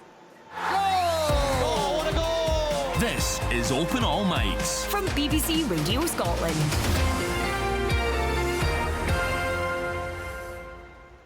You're listening to Open All Mics on BBC Radio Scotland. A really frantic end to the halves there right across the country in the sunshine. Some huge goals. We'll get all the details for you. Our commentary option this afternoon comes from the game at Celtic Park. Celtic at home to Hibs. That first half has been absolutely fantastic. Let's hear from Pat Bonner and Liam McLeod. It has been a good game, that's for sure. And there's been a couple of sliding doors moments in it as well when it comes to Hibernian, who led this match thanks to Martin Boyle's 18th goal of the season. He took it very well. So it broke to him just outside the 6-yard box, placing it low into the bottom right corner to give Hibs the lead. Celtic had dominated the ball as you would expect them to do, but Boyle had previously missed a glorious opportunity. Great save by Kasper Schmeichel, made himself big, prevented Boyle from scoring. Had he gone low, he would have probably managed to find the net with that one as well. But Hibs led 1-0. They were defending pretty well. That wasn't until the final 5 minutes of the first half as Celtic scored twice in the space of 3 or 4. With Nicholas Kuhn getting in behind, rounding Jordan Smith, and calmly rolling it home from a tight angle into the bottom left corner, which Ida did as well. Just a few minutes later, this time Kuhn was the set-up man, little dink forward into the box. Ida finished beautifully from the right-hand side of the 6-yard area. But that all came in the move, the counter-attack forward from Celtic after Martin Boyle found himself at the left angle of the Celtic 6-yard box. He went to turn Scales. He did the hard bit, but he slipped just as he was about to think about his shot. Celtic went up the pitch and scored their second to go 2-1 up. Classic Celtic here. When they have been asked questions, and they have been by Hibs at times this season inside this stadium, and by others as well. If you don't take your chances, they're going to make you suffer. And the timing of the goal as well, particularly that second one, is very sore for Hibs to take as they try and chase that third place down. No, absolutely, Liam, and you've described it really, really well. But if you cannot track players, you cannot defend that space behind, Celtic will punish you. And that's been the story of the game today. They've had chances, they've got their goals, it's just balls played in behind. You know, from that perspective, you know, Adam Ida had about 3 chances. Balls flashed across the goal also. It couldn't get on the end of it. But ultimately, that has been the story. All that threat up front from Hibs is undone by poor defending, I've got to say. Celtic happy with lots of possession and getting their goals after being a goal down. Yeah, it's been more than 15 years since they won here. The 27th of January 2010, the last time Hibs won at Celtic Park. They're still in the game, but they've now found themselves in a hole. Half-time, Celtic 2, Hibernian 1. Thanks to Liam and to Pat. Full second half commentary to come from Celtic Park. Let's get to the game at Tannadice. Another biggie this afternoon. Dundee United at home to St Mirren. Let's get the half-time report from Willie Miller. Yeah, Kenny, huge game here, so important. But it looks more important, to be perfectly honest, to St Mirren than it does to Dundee United. St Mirren right from the kick-off took the game to Dundee United. Dundee United have really struggled. Their two centre backs have struggled against Ayunga and Mandron. The physical presence that they have up there, not a great deal of opportunities, but most of them, the real chances fell to St Mirren in this first half. Mandron had an effort just outside the box with the left foot. Seems to be able to get his head up and create time for himself. Left foot, tries to curl it towards the back post, and agonisingly it slips past. Aduwu had a real chance down the left hand side again, and drilled it, but unfortunately for him, it was outside of the side net. He caught, and Ayunga had another strike that was well saved, but the goal that mattered came in 31 minutes, and it was well worth it. Really, Killian Phillips that made it. Lost cost chase towards the corner flag down the right hand side, wins possession, plays it into Ali Biosu, who then wins the physical battle with the centre back and lays it off to Mandron, and like his effort earlier, he gets his head up, he looks towards the left hand side of the goal, and he curls it in with that left foot. For Dundee United, Dalby's been the biggest threat. 2 headers he's had. You're expecting him to hit the target with both of them, but he puts them over the top, and then Will Ferry has had a strike from an angle, but not enough for the home side. I think the home fans will be very disappointed with that first half performance. For Stephen Robinson, then it's just another really, really positive performance at half time. It's 1-0 to the visitors here in Dundee. Thank you to Willie Miller. Next stop, Tynecastle. Hearts at home to Motherwell. Let's get the latest from Alan Preston. Half-time score, Hearts 1, Motherwell. Now, it's been a decent game, Kenny. Really good free kick early on. Touched to Slattery. He let fly from 25 yards. Ball just clipped the top of the bar. Then Hearts scored in the 30th minute, and it was a debutant, Ryan Fulton, the goalkeeper. A long ball. O'Donnell seemed to lose the flight of the ball. Falls to Lawrence Shankland, takes one touch off his shoulder by the looks of it. Let's fly from 22 yards in the bottom corner. Motherwell thought they'd equalise in 39 minutes. A free kick played, headed into the path of Slattery. Again, a brilliant half volley into the back of the net. That the referee has asked to go over and look at his screen, because one of the Motherwell players, Casey, was in the eye line of the keeper as he jumps and puts the keeper off. So that goal was ruled out. Penrice nearly scored with a free kick late on in the game. We had 7 added on minutes. It's been a decent 52 minutes here at Tynecastle with a half-time score. Hearts 1, Motherwell 0. Thank you to Alan Preston. Next up, Rugby Park. Chick Young is there for us watching Kilmarnock against Dundee. Yeah, and as we stand, Kilmarnock have found salvation in terms of avoiding the relegation playoff spot. They are ahead by 1-0 against Dundee, who sink deeper into trouble at the bottom of the league. The goal came after 31 minutes. A penalty kick, brilliant penalty actually, from Danny Armstrong. Rifled it, no messing about, into the roof of the net. It come after a push inside the box. At first I wasn't so sure. I've seen it again. I think the referee, who is Don Robertson, got that one absolutely correct. It hasn't been a classic. Dundee have played some sweet football at times. They've knocked it about, they've kept possession, but they haven't really troubled O'Hara in the Kilmarnock goal too much, to be honest with you. Kilmarnock at times have touched good football as well. It's still on a knife edge, but I do feel I really don't see Dundee getting a couple of goals in this second half to put Kilmarnock to the sword and deny them at least a point in this game. Kilmarnock ahead by that Danny Armstrong penalty after 31 minutes in the glorious sunshine in Ayrshire. And as I said, salvation beckons for them in terms of another season in the Premier League. And the question is, Kenny, will David McInnes be the manager? Stay tuned to this network. Yeah, he's promised Chick an interview post-match, so that's the latest from Chick Young down at Rugby Park. There is all sorts of jeopardy around the game in Perth. St Johnstone at home to Ross County. Let's hear from John Robertson. And we're 45 minutes in, and we're no nearer to knowing who is going to be in trouble after this game, if indeed both. And really, St Johnstone will be kicking themselves because they've missed 2 glaring opportunities after 5 minutes. Brilliant play down the left between Douglas and McPake. Set up Sidibe 12 yards out, goal gaping, and he had a fresh air.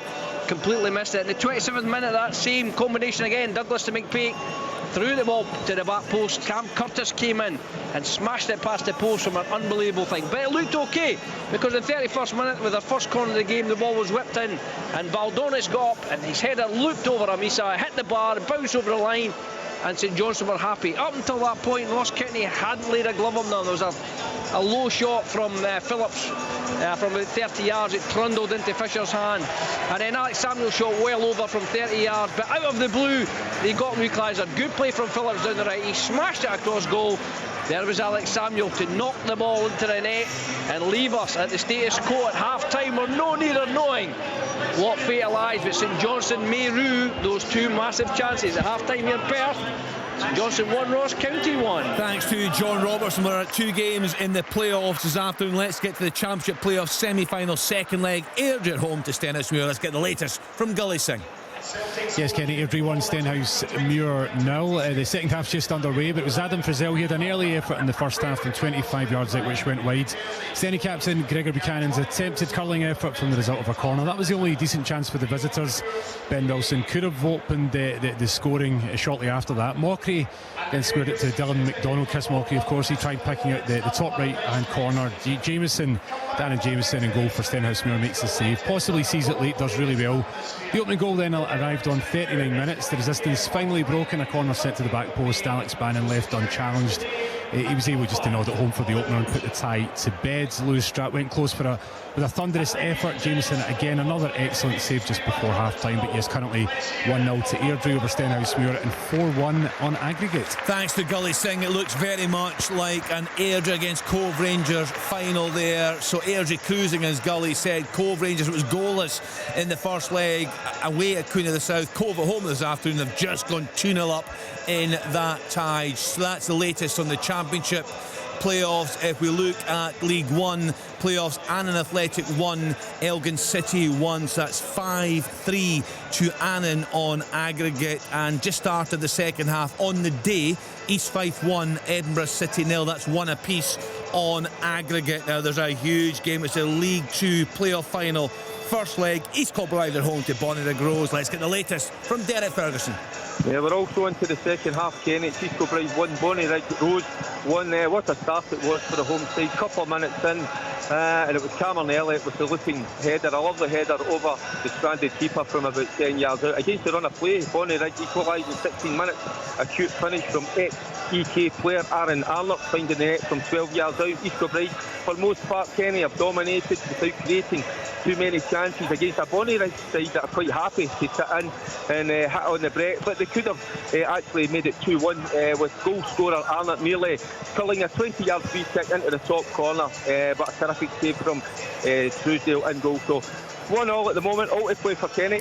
Thanks to Derek Ferguson. We'll find out a bit more about East Kilbride later in the programme. We'll be joined by a fan of theirs. Lots of fans joining us between 5:30 and 7 o'clock. We're on the telly today, BBC One, from 4:30 until 5:20 on the radio, right through until 7 o'clock as usual. So in the top flight this afternoon, we gave these games the big build-up, so much at stake. Half-time scores: Hearts 1, Motherwell 0, Kilmarnock 1, Dundee 0, St Johnstone 1, Ross County 1, Celtic 2, Hibs 1, Dundee United 0, St Mirren 1. Tomorrow, full coverage on Sports and Rangers at home to Aberdeen. So let's have a look at the live table as things stand right now. Hibs, third spot, 56 points. Aberdeen, they play tomorrow, 53 points. Dundee United, 50. St Mirren, they've taken a big gain this afternoon as things stand, 48 points. They are at home to Hibs midweek. Dundee United are away at Rangers. Into the bottom half, Hearts say 46 points, Motherwell 45, Kilmarnock 44 points. No worries for these sides as things stand. Dundee very much have a lot to worry about, 37 points, Ross County 36, St Johnstone 30. Leanne, just as we look at the table there, as John Robertson was saying, it's so tight at the bottom. St Johnstone will still have a chance if it remains a draw this afternoon to try and reach that playoff spot, but you'd have to say it looks highly unlikely. They've got to push for all 3 points. Yeah, absolutely. We knew that at the start of today.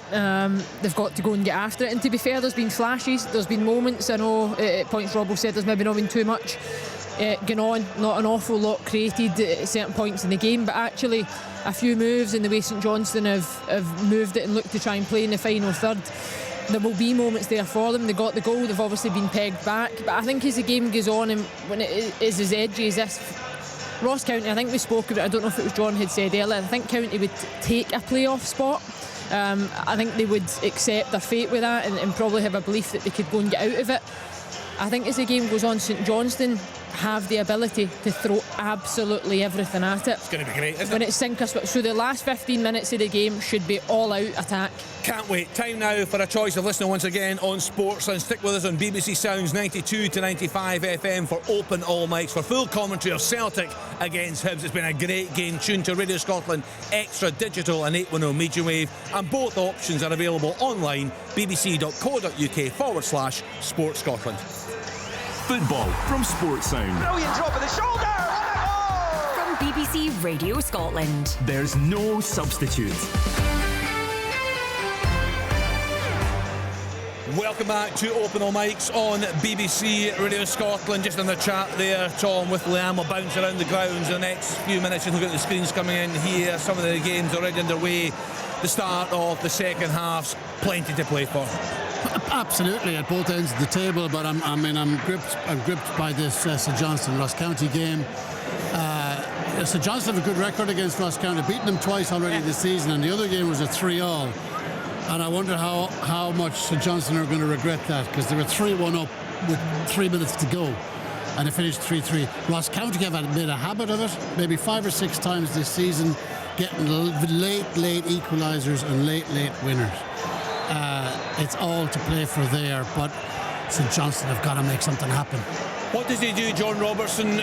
I'm sure he'll sit as things are, he'll stick with things you'd imagine for a while. What options does Simo Valakari have? Well, if they play they played in the first half, then he'll fancy their chances because they've been the better side. There's a chance, it must be! Oh, he's miscontrolled it! Oh, wait! I'll tell you what, it's not that they wait till you see this miss from Ikpeazu. What a miss from Uche.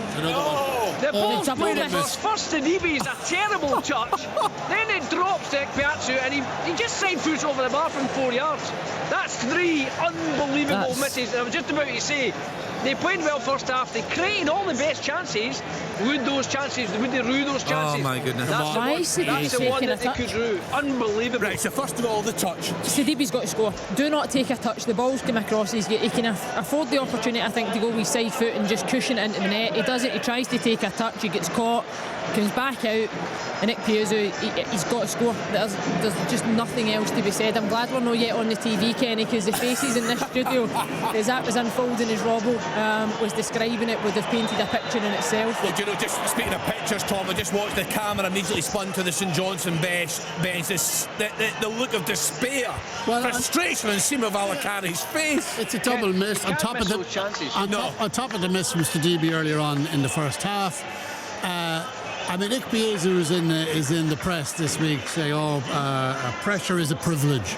Well, there was a pressure there and he didn't show much ruthlessness. That was shocking. You were saying earlier on, Kenny, they still have options because they've got Nicky Clark, Graham Carey, Stephen Duke McKenna, Mackenzie Kirk that they can all bring on, are all forward-going players. I mean, Uche, when I saw him in it, I thought, whoa, he's looking really trim. He's looking athletic and trim, but he is absolutely blown out his backside. He's obviously not match fit. You know, we all know. A technical term, Rob. It's not a technical term, but it's a football technical term, right? There's a technical fitness, there's a physical fitness, and there's a match fitness. He ain't match fit. He's struggling. He's blowing. So I can't see him finishing the game. But they've got, he's not really played Nicky Clark, and Nicky Clark's a player, I think, scores goals in the big occasions, comes on, nicks a goal when you're needing it. So would he take a chance with him? I think Mackenzie Kirk has shown this year. I think he's a top goal scorer, Mackenzie Kirk. So there's still stuff there. Why would you not start him, Robbo, Mackenzie Kirk? Well, I think Alan touched on that a week ago, that they're paying vast amounts of money for Uche, and maybe that's the board are saying, well, he's supposed to be the big name player, the big paid player, get him on and see if he can produce. But also, in fairness, in one way, you've still got, if Uche can only last 60, 70 minutes, when you're needing a goal, maybe a Mackenzie Kirk or a Nicky Clark are the men to provide it. They can come on and, Mackenzie Kirk's very, very quick and got an eye for goal, and I've no doubt whatsoever, he'd have taken the 3 chances that St Johnstone have created today had they fallen to him. As would have backed Nicky Clark to do that as well. So, as I say, right now, we're 54 minutes in. St Johnstone have missed 3 not half chances, 3 glaring sitters. I mean, if you're Simo Valakari and you have to win, your whole league, your status is depending on, you see these chances being missed. Who would want to be a manager? I mean, it must be angst-ridden. We'll hear from him later in the programme. Listen, if they don't win this game, his post-match interview is going to be dynamite, I think, because you can see the frustration written on his face. Alan, just before we get to your game, Alan, we had a St Johnstone fan on last week. Tom was in with me, and this is a guy that's been on before that talked about, would be not happy to wrong word, but he'd take going down playing a good style of football. He was right behind Valakari. He seems to be changing his opinion. What are your thoughts right now on the St Johnstone manager? Very difficult, it really is. He's come in, and I get that and Stuart Cosgrove said that. I was listening to Stuart last week as well, saying that he embraces the town of Perth and all the people love him. but they've gone down, and has things really changed? Craig kept them up. That's the thing. This side could be going down today. They weren't the bottom when he took over either, were they? No, Kenny Stenhousemuir have just pulled a goal back. Yes, Gully. Yeah, it's now 2-1 here. I was calling for the second goal from Airdrie. I don't think you could hear me, but it was Ben Wilson who scored just after half-time. But yeah, Stenhousemuir have pulled a goal back. Matty Yates just on the turn, took a deflection, went past Cade Melrose there. So Airdrie 2, Stenhousemuir 1. Rain is wet and Cammy Devlin's been booked. Yeah, for St Johnstone, I mean, you know, they've had injuries, particularly at the back. They've been decimated at the back. And I think that's primarily where the problems have been all season. You know, they've given away too many silly goals, partly because their defenders have been missing, partly because they just don't have enough good players. I mean, you look at the success that they've had over the previous, 16 consecutive seasons in the top flight. Built a solid foundation of excellent defenders and goalkeepers. Tom, and you they don't have that now. as well, Tom, that, you know, the 3-1 one, they were winning 3-1 at Dingwall, but every time, I've seen them about half a dozen times, they've actually played some decent stuff. Like today, they're by far the better team today. Don't make any bones about it. They've created, you know, 3 glaring chances. They've scored a good header on a set piece. County have one very, very well worked goal. They're the better team, but they're not convincing. It's going to be fascinating, John, if they do go down. This is a new owner. This is a new owner who's come in and has spent the money that was in the bank, not put a lot of money in himself. Where did he go? Well, that's what I'm saying. I can't see Malacari staying if they go down, Alan. That's what the fan was worried about, guys. He was saying that last week. He's worried about what the future holds for St Johnstone if they do go down. Because I always had faith under Jeff Brown that they were going to come back up. You know, very sensible. There's a chance. Oh, good ball in. Very sensible run club under Jeff all the years he was there. You always knew St Johnstone wouldn't overspend, wouldn't go into debt. You always got your wages. Hearts are wanting a penalty. Not for me. On the far side, have a look. Dominic Thompson it is with, is it Vargas? Is it maybe Devlin? Soft, isn't it? Nah, it's no chance for me. But that's going to be my worry. What way the club go? How much of the finances are going to be there? Because a lot of their squad are out as well. So how much of the finances are going to be there? Bearing in mind they got £500,000 for the Scottish Cup run, and they've also sold 2 young boys to England at the cost of about £500,000. So there's $1 million that they wouldn't have budgeted for. So they've got a million in European solidarity payments as well. I don't know what's been said. Have a look. They're at each other's throats. They've still got a hold of each other's strips. Right. Not quite sure what's happened. It was innocuous. It'll be interesting to see what VAR and the referee does here. It didn't look like too much. It'll probably just be the standard booking for each player, which it is going to be. But wee flashpoint there. Yeah, Bashiri was in there sorting that one out. We'll just get hopefully a wee view of that, Leanne. It was pretty animated, you would need to say. Yeah, it was, wasn't it? Yeah, you don't, especially in a game like this. Right, well, we'll get back to I want to get to the game at Tannadice. Willie Miller is there for... Actually, hold on, Willie, just 1 second. There's been another goal. Derek Ferguson. Yeah, goal for East Kilbride, Kenny, and deservedly so. Flanagan down the left-hand side, great cross across the face of the goal. There was Cammy Elliott again, getting on the end of it for his second of the day. 2-1 East Kilbride. So far, so good for East Kilbride up against Bonnie Rig Rose. Let's get back to Willie Miller, the game at Tannadice. What's happening at the start of the second period, Willie? Well, United have definitely been better. You know, they've been in the front foot. I think Jim Goodwin has insisted on more energy and more directness. So at this moment in time, Kenny, it's St Mirren that's got to do most of the defending. You know, Docherty put Dalby through. He tugged his left foot strike pass. It was a good opportunity for him. He should have done better. And then it was Dalby again. I mean, all the chances have fallen to the big striker. Another header. It was a good save this time from Hemming in goal. And Alabiusu had a really positive run at the other end with a right foot strike that was well saved by Walton too. So it's lively. This afternoon has been lively. It's been end-to-end stuff, but mostly you know, the offensive stuff coming from St Mirren, but certainly Dundee United much more livelier in the second half. Well, Kenneth Vargas is something to go for Hearts. He's picked up a knock on the far side, and it's Jan Danda, lesser spotted Jan Danda that's coming on. Yeah, I think everyone thought at the time that was a good signing for Hearts, but as Alan said, he's not played a big part there. Well, just back to your game, you're talking about the physicality of St Mirren, the big strikers. How would you handle that as a central defender? And also your thoughts on Mander. Not saying he's there now. Mander and his eligible to play for Scotland. We'll get back to you, Willie, 1 second. Chance, goal! Johnston! Sidibe should have scored. It shot. It came back. It dropped out to Elliott Watt. So He's managed to sneak it in. What a goal. This could be huge. They're not down and out yet. It's St Johnstone 2, Ross County 1. Nah, fair play to them. Fair play to them, Rob. Look at this. This could be a heavy challenge. It really dives in. Let's have a We'll keep look an eye on at it, this, Alan. We'll hopefully get a replay. But aye, what a goal that is for St Johnstone, Robbo. And it's sustained pressure, you would need to say. I know they've had a few bites at it, and Vallecari will be delighted to eventually see one of the efforts hit the back of the net. But the amount of blue jerseys, Stephen, they've got in and around the box, ringing the box, forcing bodies in, exactly what we said, perhaps a bit earlier in the half than we might have expected to see it. Honestly, they've been by far the better team today. County look really nervous and low in confidence, and they've hit the break here and there, but that's, as I say, they've scored 2. They could have had another 3. This game could have been out of sight, but I say, never rule Ross County out. They have been the masters of the late goal this season, but I've got to say that they've deserved the lead that they have, but we've still got half an hour plus injury time to go. There's a lot to be played from this football, and then honestly, I've said it in most games, just to come to that, if there is another goal here, the next one is massive. Just to come back to you, Alan, sorry, just that challenge, it was Lennon Miller. I think a yellow card for me. I don't know if Stevens had a chance to see it to suffice. I mean, his studs are not showing. He does get through the challenge quite heavy, but he kind of plays the ball. It's a follow through onto Cammy Devlin. I think it was yellow card given. Right, so yellow card there, really scrappy goal, that huge goal for St Johnstone. John Robertson telling us all afternoon they deserve to be in front. They are back in front. Chick Young, Rugby Park. It's still 1-0 Kilmarnock. Should have been 2-0. Game should have been out of sight. It was a free kick whipped in the right side.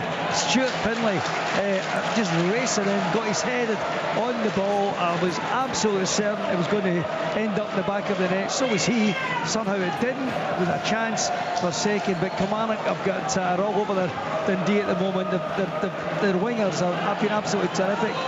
Excuse me, Danny Armstrong down the right, Fraser Murray down the left. They've been pinging the balls right across the width of the park to one another. They've been getting round the back. They've been taking on defenders. Good old-fashioned wing play. I remember it with great affection, and they produced that this afternoon. Still 1-0 though. Anything can happen, but I was just saying that one goal would settle it for Kilmarnock. They certainly have the lion's share of the possession now. Right, live table. St Johnstone 32 points, Ross County 35 points, Dundee 37 points. Top half, European places up for grabs. St Mirren 48 points, Dundee United 50, Aberdeen play tomorrow 53, Hibs 56. Well, I was just asking about how United, how you would deal with that threat, the likes of Mandler and a big physical player. How do you deal with that? Well, I just wouldn't go near him, Kenny. He'd send Bagala. I would just get the big centre half the players in front of me to take care of that. None of that nonsense, none of that physicality stuff. Look at Alex knows and look at Willies. That tells you the answer. You're right. Do you rate Mandler and Willie? Listen, I know it's early days. He's a handful. Yeah, I mean, he's talked about being eligible for Scotland. That's a long way off. But do you see potential there, Willie? He's a handful. You know, he's strong physically, and I've noticed this afternoon in particular, but you know, the way he gets his head up whenever he gets the opportunity, doesn't just slash at opportunities. It's a bit more culture, a bit more thought in it. Took his goal really well and had another couple of opportunities as well. One of them just slid by the far post. So no, he's doing well. He's a player that would cause any centre-back problems, I would suggest. And he looks as though he plays with a bit of thought as well. Yeah, Mika Mandron's one. He's been in the league a few years now. Obviously came in at Motherwell, and he was always a good footballer. Obviously promising young French player and a technical ability. I think Stephen Robinson's brought out his physical size in terms of using his body, and I think that's taken him to a new level. I don't think he was as hard to play against physically at Motherwell as he is now in terms of being that target man. So it's a range of game that Stephen Robinson's improved in him. Yeah, he's clearly a good coach, Stephen Robinson, as well as a good manager. Just to confirm some of the goals going. So Derek told us East Kilbride back in front against Bonnyrigg Rose, Cameron Elliott on 52 minutes. Matty Yates pulling a goal back for Steny, but Airdrie looked to be cruising there. East Fife have scored a couple of quick goals. So on the day, they're 3-0 up at home to Edinburgh City. That's now 3-1 on aggregate for East Fife. Elgin City have gone 2-1 up away at Annan Athletic. So that is now 5-4 to Annan on aggregate there, so plenty to play for in that game. And just confirmation, that huge goal John Robertson brought us. Elliot Watt with that goal. St Johnstone 2, Ross Kenny, County 1. I think St Johnston's defensive curse has struck again. I think Sven Spangler wants to go back on. I think they've already put goal the for Celtic, and that's the game over, you would think. It's Rio Hatate. Wow. It's a wonderful first time pass. It's either by, I think it was Engels, lays it into his path. Hatate inside of the right foot, curls it into the far corner. Celtic 3, Hibs 1.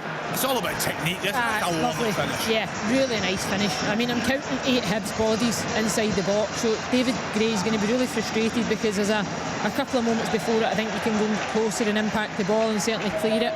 I think the goalkeeper's got to hang on to the first one, Rory. I'll get a second look at it. I thought he could have held it. He kind of just flaps it and pushes it into an area, allows the pressure. He makes a real mess of it, to be fair. Celtic keep it alive, but Hatate.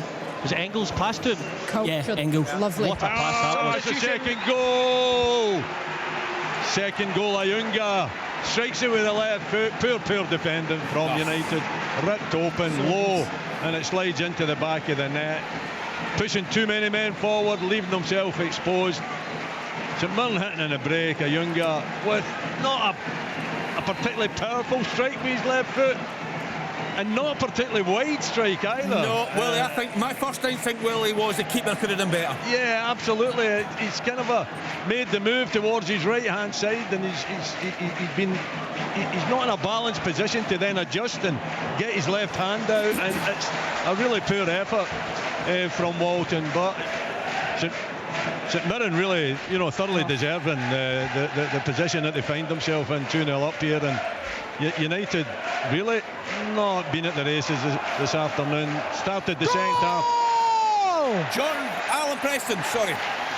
It's familiar stuff. Penrice, brilliant ball into the box, and there's Lauren Shanklin sticking the head on it. Down. Bouncing beyond the keeper, 2-0 at Hearts. Where has he been? He's been playing midfield. Top of the That's where he's diamond. been, Kenny. Top of the diamond. I tell you, it's very exactly top of the diamond, playing out wide. It's very interesting now because there's been this long running pantomime between Shanklin's agent and Hearts. Right. There's an offer on the table. Shanklin's people want more money. Hearts not prepared to. Now there's no offer on the table. No. What do they do now? Because he's looking like Lawrence Shanklin again. No. They've got to offer him something. I've been saying that I think they have to at this point for months. They should have already made it by now. You look at him. You play him in the proper position. Hey presto!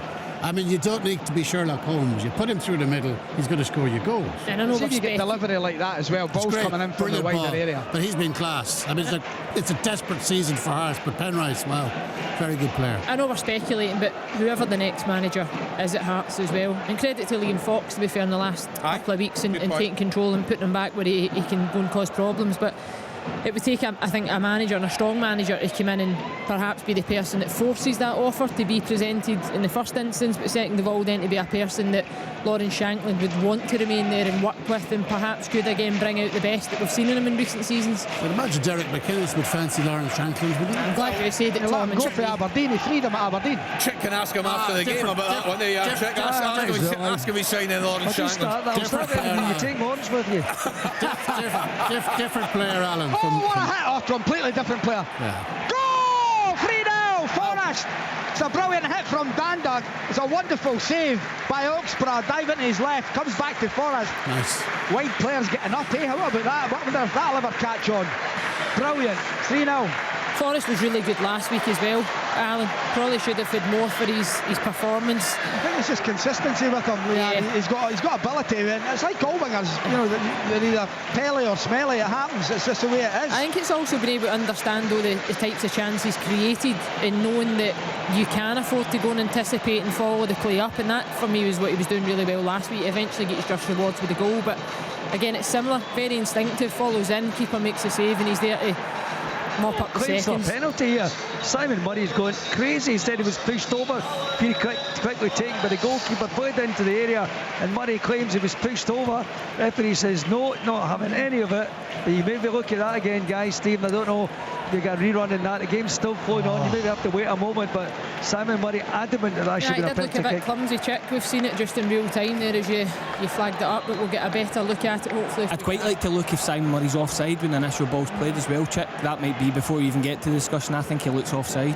Stephen, just seeing Jim Goodwin make some changes there at Tannadice, what struck me there is, and you were at the United game at Easter Road last weekend, and uncharacteristic, really poor defending. The space that was afforded for that second goal, he'll be furious at that, the manager. Yeah, you kind of, I mean, Declan Gallagher's been a rock this season, and I think Dundee United have defended the box. I said it last week as well as anyone over the course of the season, but I mean, when you get told there's nothing there for you next season, I think that's difficult. No matter how much you're engaged, all of a sudden the edge comes off, there's worry comes into your game, and you start to maybe not, from having a really strong season, there's doubt in your head. Yeah, good save, Thompson for Motherwell. Lovely hit, really good save down his right hand side from Fulton. Still on for the assist in the clean sheet. If we get a VAR check, I think we've got a VAR check here at Kilmarnock. Is the possible penalty check, yeah. That was what we were talking about, Simon Murray. The one, I think it's that. They've stopped for a water break as well, coincidentally. So we've plenty of time to analyse this. But yeah, you're right, Leanne. I think it is exactly that. Well, it is a penalty check, and I'm sure it's a Simon Murray instant. Murray was still having a go at the linesman over on that far side as the game rattled on, and Kilmarnock pushed up to the other end. So it'll be interesting to see how this evolves, and it would have a dramatic, clearly switch and things if you get the penalty and were to score from it. Remember, it's a penalty kick that's put Kilmarnock ahead here. Danny Armstrong will have to wait for this decision. As the water break's still going on at the moment. We've played 67 minutes, and of course there'll be plenty of time added on.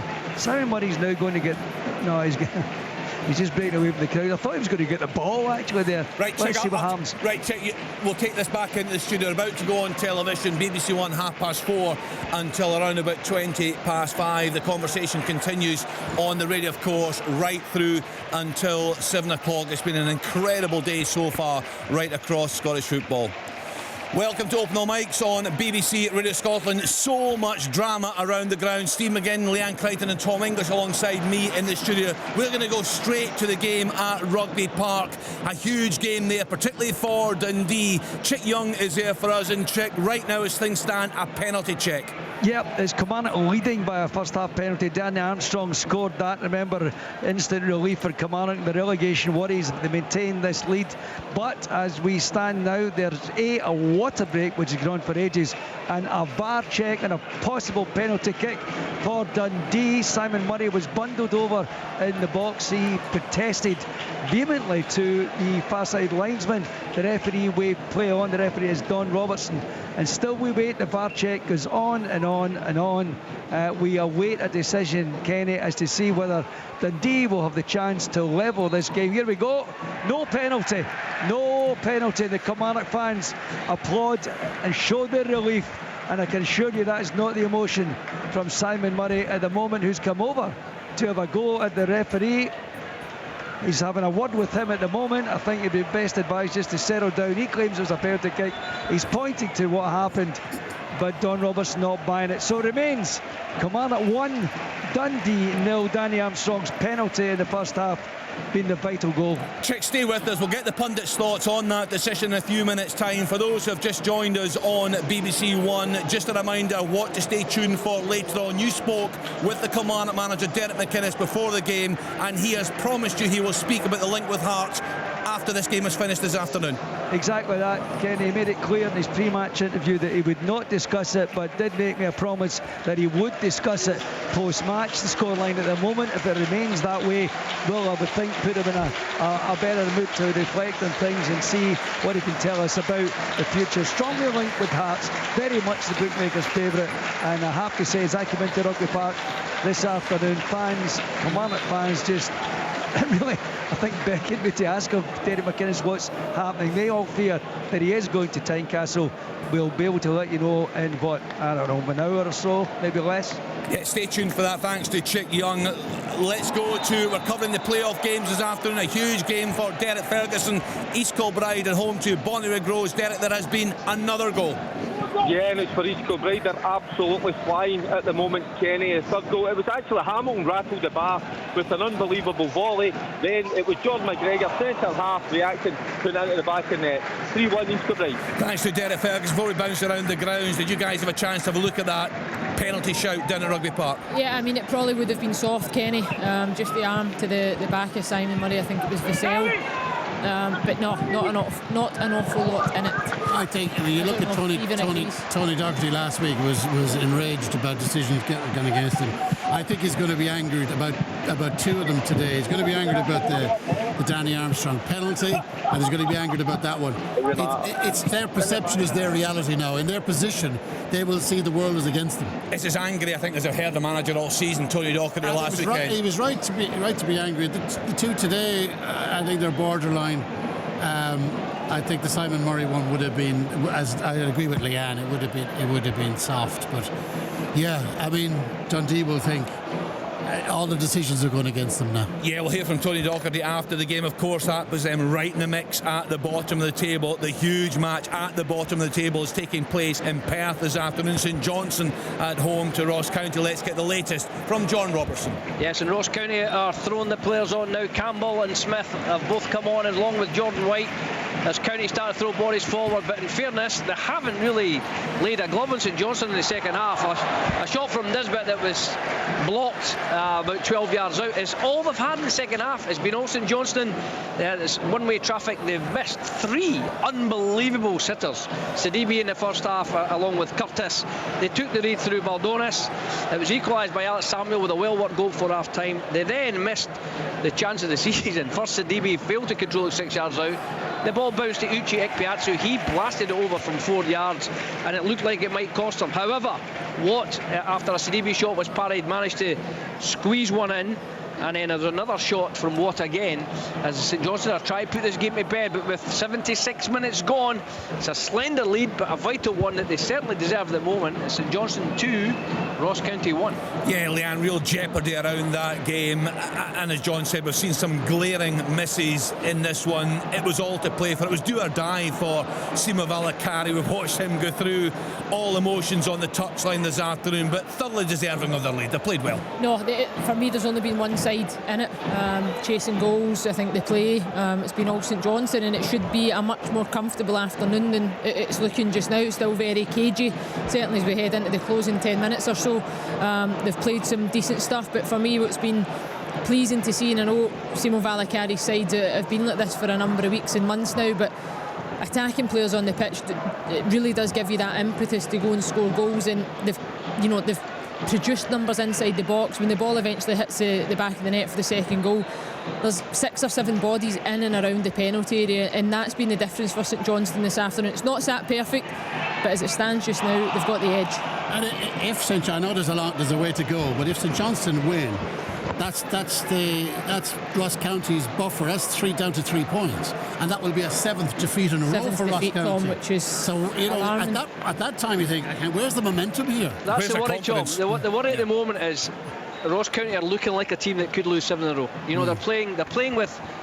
They're solid. Don't get me wrong. They've been solid enough at the back at times, but they've been cut open, especially down this right-hand side. To say it's been a kind of a strange formation. It's a back 4-4-2. Then it goes to a sort of 5.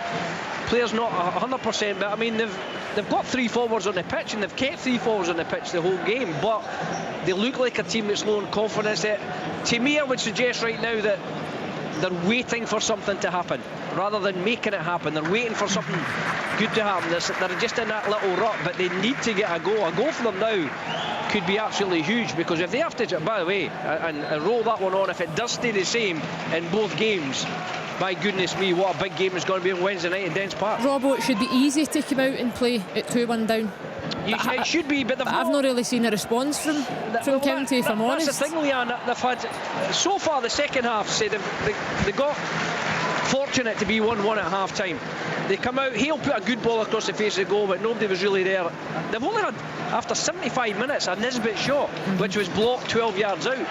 That's been it. You've seen the chances that St Johnstone have made and missed so far. They've subbed Uchi off. Uchi's off and Mackenzie Kirk is on, but if St Johnstone don't win this, then that's probably the reason that they're going to go down, because they've totally dominated the big chance in this game. Dundee have equalised. Scrambled over the line. Oh my goodness me. I'm not very sure who got the final touch there. It's a real scramble for the ball. I think it might have been Lyle Cameron who got it. Yeah, just it was the ball played. There was a couple of mistakes. They gave the ball away, then they got it back again. Kilmarnock gave it away to them. A real mess of defending for Kilmarnock. I think it is Cameron with the last touch to put it over the line. A lifeline for Dundee. Dismay for Kilmarnock. 75 minutes gone, and it is Kilmarnock 1, Dundee 1. And that is a huge goal for Dundee. They felt a real injustice last weekend. They felt real injustices in this game today, but they're back in level terms, Stephen. Yeah, and that's Lyle Cameron at his best. He's probably had a dip in terms of that goals he's added to his game over the last couple of years, but what a massive moment that would be. The two youngsters, himself and Watson, going for the ball. Cameron just gets there first, and he'll not, as an academy graduate, local boy, he'll be wanting to make that move to Rangers, leaving Dundee a Premiership team, and that his goal could be massive in that race. Yeah, and we just saw the pictures coming in there. A decent travelling support down there this afternoon, a huge travelling support up at Tannadice. Over 1,300 St Mirren fans have made the journey, and so far, Willie Miller, it's paid off for them. They're well on top. They are, yeah. I mean, they've enjoyed their afternoon, the St Mirren fans. The St Mirren players have too. They're playing with a lot of confidence, a lot of authority, I would suggest, as well, composure too. And, you know, they really have put, up to this moment, put Dundee United to the sword. And they've missed a number of opportunities. Goal! Kilmarnock ahead again! Magnificent cross from the left-hand side. And I'm pretty sure that ball is nodded in. Is it Anderson who gets on the end of that? Ball's in the net. In any case, the Kilmarnock fans around me don't care. I can't see the bunch of players down there. But they have gone ahead just a moment after losing that equaliser to Dundee. Kilmarnock celebrate again, and it's Kelly 2, Dundee 1. Right, let's get straight to It's an equaliser for Ross County. Out of the blue, corner whipped in, it's nodded down. And I'm not sure whether it's Hale or Samuel, they're both celebrating. I think it's Ronan Hale. It's knocked over the line, 82 minutes gone. Just like the first half, St Johnstone have rued their misses. It's St Johnstone 2, Ross County 2. Tom English, make it make sense. It's crazy. Ayunga, what a goal! Flags up, dearie me. What a goal that would have been if you've seen it and watched it. Lovely. And lovely, slick, sweet passing, just marginally offside for Ayunga. Right, well, rip my heart out.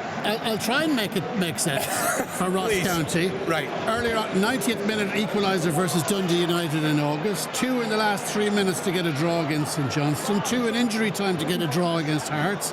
86th minute winner against Kilmarnock.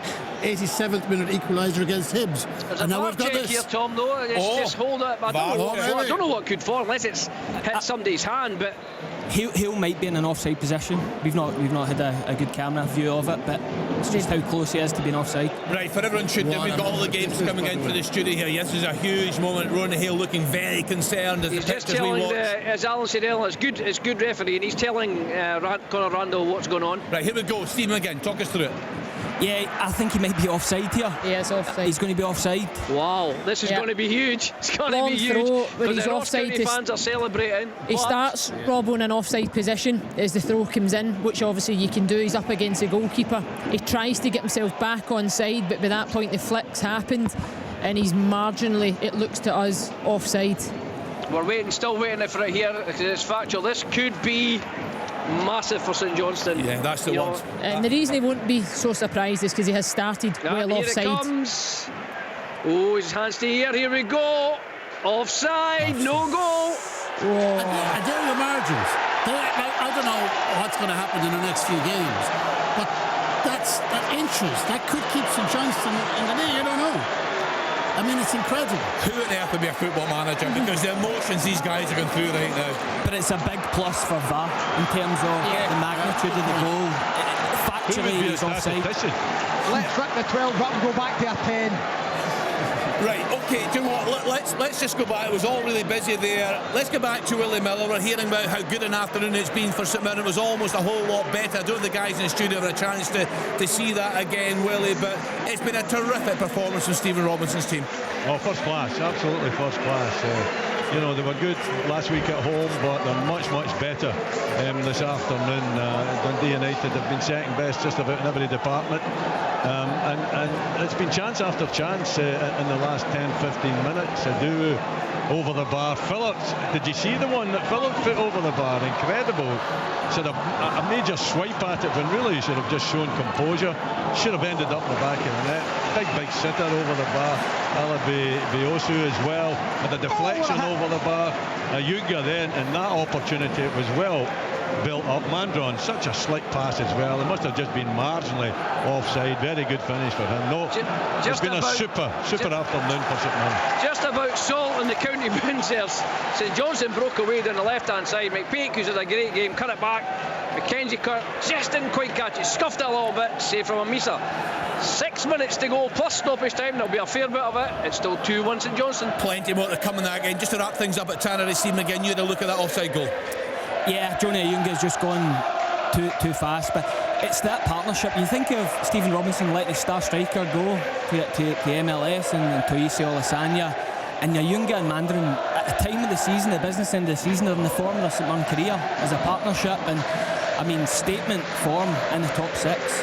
A draw at home to Rangers, win against Aberdeen, and now a win up at Tannadice. They are having some run. I think that's the St Mirren fans I can hear. I know they're just down below the commentary point there at Tannadice. 1,300 St Mirren fans there in very, very good mood this afternoon. So are the St Johnstone fans. Good for the Saints so far this afternoon. Let's get to the game at Celtic Park. Hibs looking to secure that third spot over the course of the next week. They're away at Celtic. What's happening there, Rory Loy? Well, Hibs took lead in the first half through Martin Boyle, couldn't rule that one out, and was back to one each. Ida then made it 2-1 to Celtic, and into this second half Hatatix made it 3-1 to Celtic, and Ida's had a massive chance there. A wonderful delivery from Arnie Engels into the box from a wide free kick, and Ida blazed over the bar. He's being replaced now by Johnny Kenny, who's coming onto the pitch. Hibs have actually played really well in this second half. Nectar Triantis has been an absolute standout. I can see why people are raving about him this season. He's been a Rolls Royce in there, really, really good, technically strong. Hoylett's had a chance since he's come on the pitch. Martin Boyle's been taken off. David Gray probably thinks this game's got away from him. Both teams have rang many changes. Callum McGregor's come off as well. James Forrest is on, amongst a raft of others. Celtic good for their lead overall, but Hibs should have scored at least one in this second half. But it is Celtic 3, Hibs 1. Yeah, some of the football, Leanne, and we talked about the quality, the technique from Rio Hatate. Celtic, when they're on form, they're almost unplayable.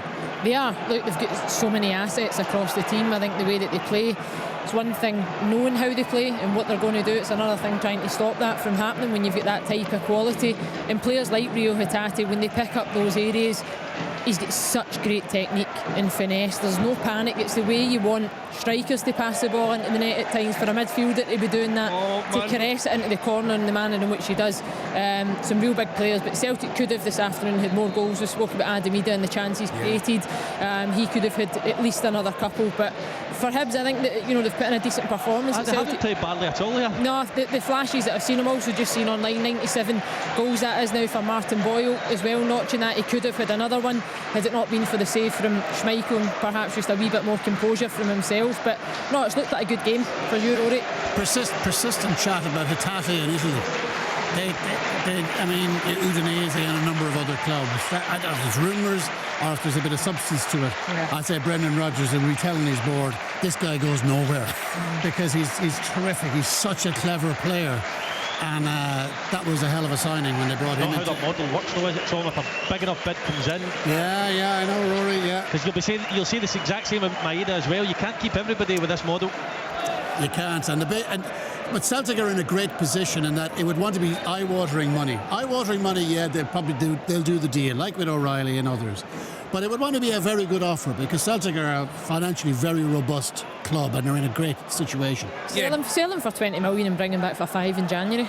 That's the way they do it. You've got Brendan Rodgers, he spoke to us before the game and he said he'd set the team a target of scoring the most amount of goals at home in a league campaign, and they're very much on target this afternoon. Kenny, do you think that was a little bit, there was a point in the season where people were complaining that it was a little bit pedestrian and things like that? It didn't take well to that. Do you think that's him saying, look, this is the team, and we've done ever so well this season, and all those grumbles and moans at certain times, not all the time, are completely unfounded? I always think, Rory, the comparison between the style of football now and Ange Postecoglou, I just wonder if there's a wee edge to that. He's had a nibble a couple of times. You don't Yes, often hear managers calling these things out. It's always very much, no, records will come, if they come. And you don't often hear a manager bringing that type of thing up. Brendan Rodgers has done it a couple of times, Rory. And I don't know if it's a message to kind of whatever critics are out there, and I don't know where the critics are, or is it a message to his own players to galvanise them? Okay, you've won the league, here's another thing that you need to... He's a master at it, isn't He's brilliant at it. Yeah, right, let's get to the game at Tynecastle. Hearts against Motherwell. Alan Preston is there for us. Alan, sometimes football can be a very simple game. Start Lawrence Shankland up top, he scores goals. Can't play wingers as well, Kenny, a bit of pace in the wider areas. Yeah, it's been 3-0 to Hearts. He scored in the opening half. It was a long ball from the goalkeeper, actually. Ryan Fulton making his debut for Hearts. O'Donnell misses the flight of the ball and it goes to Shankland. One touch to control from 22 yards and found the bottom corner. Motherwell then had a goal chopped off. It was a lovely finish from Slattery, but the referee was asked to go and look at the screen, and it was Casey who was in the eye line of the goalkeeper, which put him off. So that goal was chopped off. It was 1-0 at half time. Into the second half it was 2-0. Penrice on a wonderful ball. There was Lawrence Shankland with a header down into the ground, into the back of the net, and 2 minutes later it was Forrest. Hit from Danda, good save by the keeper. There's Forrest to roll it home. Motherwell played their part, had some decent chances, but Hearts lead 3-0. Sorry for interrupting Kenny, Kenny, but if County want a chance, they've been given a lifeline. 10 minutes added on in Perth. 10 minutes. We're now going into county time. This is going to be really exciting. It's a huge game there this afternoon. Also a big game in the Championship playoff semi-final second leg. Airdrie at home to Stennismuir. We heard briefly there from Gully Singh. Gully be seeing another goal. No, that's it. Full time now. It's ended. Airdrie 2, Stenhousemuir 1. Yeah. So Airdrie are through to that playoff final there, the Championship playoff final. As things stand, deep into stoppage time, they'll play Cove Rangers. They are 2-1 up on the day. At home to Queen of the South, it was goalless in that first leg, so that one is just about to come to a close. Paul Hartley's side could be through. Robert, where's the 10 minutes coming from? Have they had about 5 water breaks in the second half? No, there was obviously lots of substitutions, so you got 3 or 4 minutes of that. Then there was an injury to Sven Spangler. He was out for down and out. They thought he was... This is a strange one. They made the substitution. They put Spangler's number up and were bringing on Fran Franzak, but he... told him that he was okay and carried on, so he'd done that. Plus there was the review for the goal as well, so just to add to the tension, there's 10 minutes and Johnson have already started taking the ball to the corner flag and there's still 8.5 minutes to go, so I think Simo needs to get on it. The first sign that he may have been looking to take what he's got, he's brought on Griffith and he's taken off McPake, so he's gone to a 5-3-2 now, and that's the first time of him looking at it. So County have gone 5 up.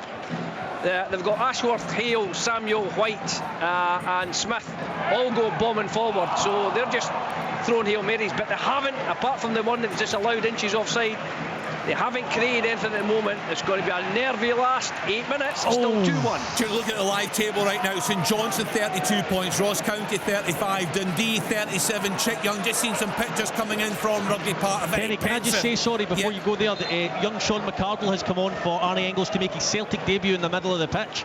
So interesting to see what he can bring, but great to see Brendan Rodgers throwing such a young player on for his debut. We'll look to see how he does. Yeah, we saw how a young man did for Partick Thistle last night, so great to see the youngsters getting their chance. Chick, I'm just saying, we're seeing pictures coming in from your game. A very pensive looking Tony Dockery looks very nervy on the touchline there, and quite rightly so. His team, as things stand, are bang in trouble. Oh, they are, but hang on. Oh, look, they're having a go at it in these stages. It's really exciting. I think the Rob was talking about 10 minutes. I think we might see that and raise it here at Kilmarnock. We're in the last minute of normal time, but I'm sure water breaks, a lot of injuries, a lot of substitutions. I think that there'll be time for but Dundee to have a couple of last chances in this football match. They're really pushing forward. The changes have been made by both teams. In fact, Ed McKinnon's just made another couple. There's been a couple of injuries in this game as well, but it's hanging at a knife edge. I'm just keeping an eye on the fourth official there, Kenny. We've played 89 minutes, almost 40 seconds, so we'll just find out in a moment or two. But I bet this is a double figures job as well. Dundee coming forward again, trying to get themselves an equaliser they desperately need. I think Kilmarnock need the point to be sure of staying in the division. I'm sure they'll get that as they break again, and I'll just give you the 5 seconds to really tell you how much is going on to this game. Referee, the fourth official, 9 minutes, close but no cigar. Robbo, you win. Right, we'll get plenty more drama to bring you. It's nervous now. St Johnstone have got 10 men behind the ball. They've left Sidibe up front on his own. County are just throwing bodies into the box. It's nervous, it's dangerous, because we know County are capable, and here's a long throw from Campbell coming as well, so he'll be able to launch this right into the middle of the box. Right, so nervy times ahead in these games. Full-time whistle has gone at Tannadice. Willie Miller. Full-time at Tannadice, and well-deserved victory for St Mirren here. Dundee United never really at the races throughout the afternoon, and a really dominant performance from St Mirren to give them a 2-0 victory.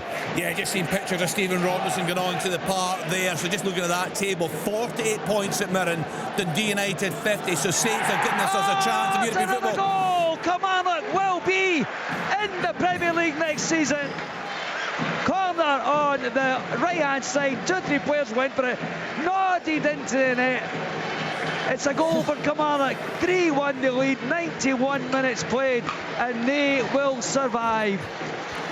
Thanks to Chick Young there, and just a reminder, we're going to hear from Derek McInnes after this game. I wonder if now they are safe as things stand, that will perhaps give him the chance to say a bit more about this link with Hearts. We shall find out. He's promised to speak to Chick after the game. Stay tuned for that, Steve McGinn. But that's a huge goal down there at Rugby Park.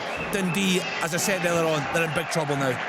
Yeah, it's just fine margins in games. Set pieces, the board goes up 9 minutes to go, and as a Dundee player thinking just nick one. I'm sure they're well aware, especially the subs, of results elsewhere. Robbie Dees is scoring. The goal's like a carbon copy of Brian Graham's for Partick Thistle last night. Similar type delivery, whipped right in top to the back post. Leanne's got a good tune out of him in recent weeks. He's under a bit of pressure, I think. We've Kilmarnock fans in the programme. They weren't happy, but when he's needed results, he's found them. He has, and certainly Rugby Park is normally the place to find them when you're in the hunt for them, certainly as a Kilmarnock side. But they've had to, I would say, dig in. I think the response as soon as Dundee score to then get that immediate response probably changes the landscape of the game. You can afford to then relax a bit more and play your football. Set pieces, as Stephen mentions, are huge in the game now, absolutely vital, and if you don't defend your box properly, then you'll be punished, and that's exactly what's happened again. But credit to Robbie Dees, because he still had an awful lot to do at the back post.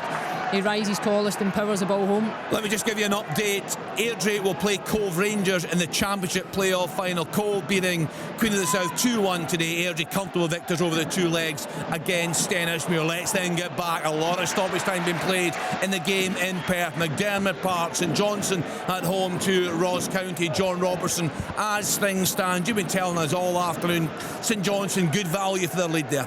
They are, but they're hanging on now. They're saying with 3 minutes, 10 seconds. It's just nerves.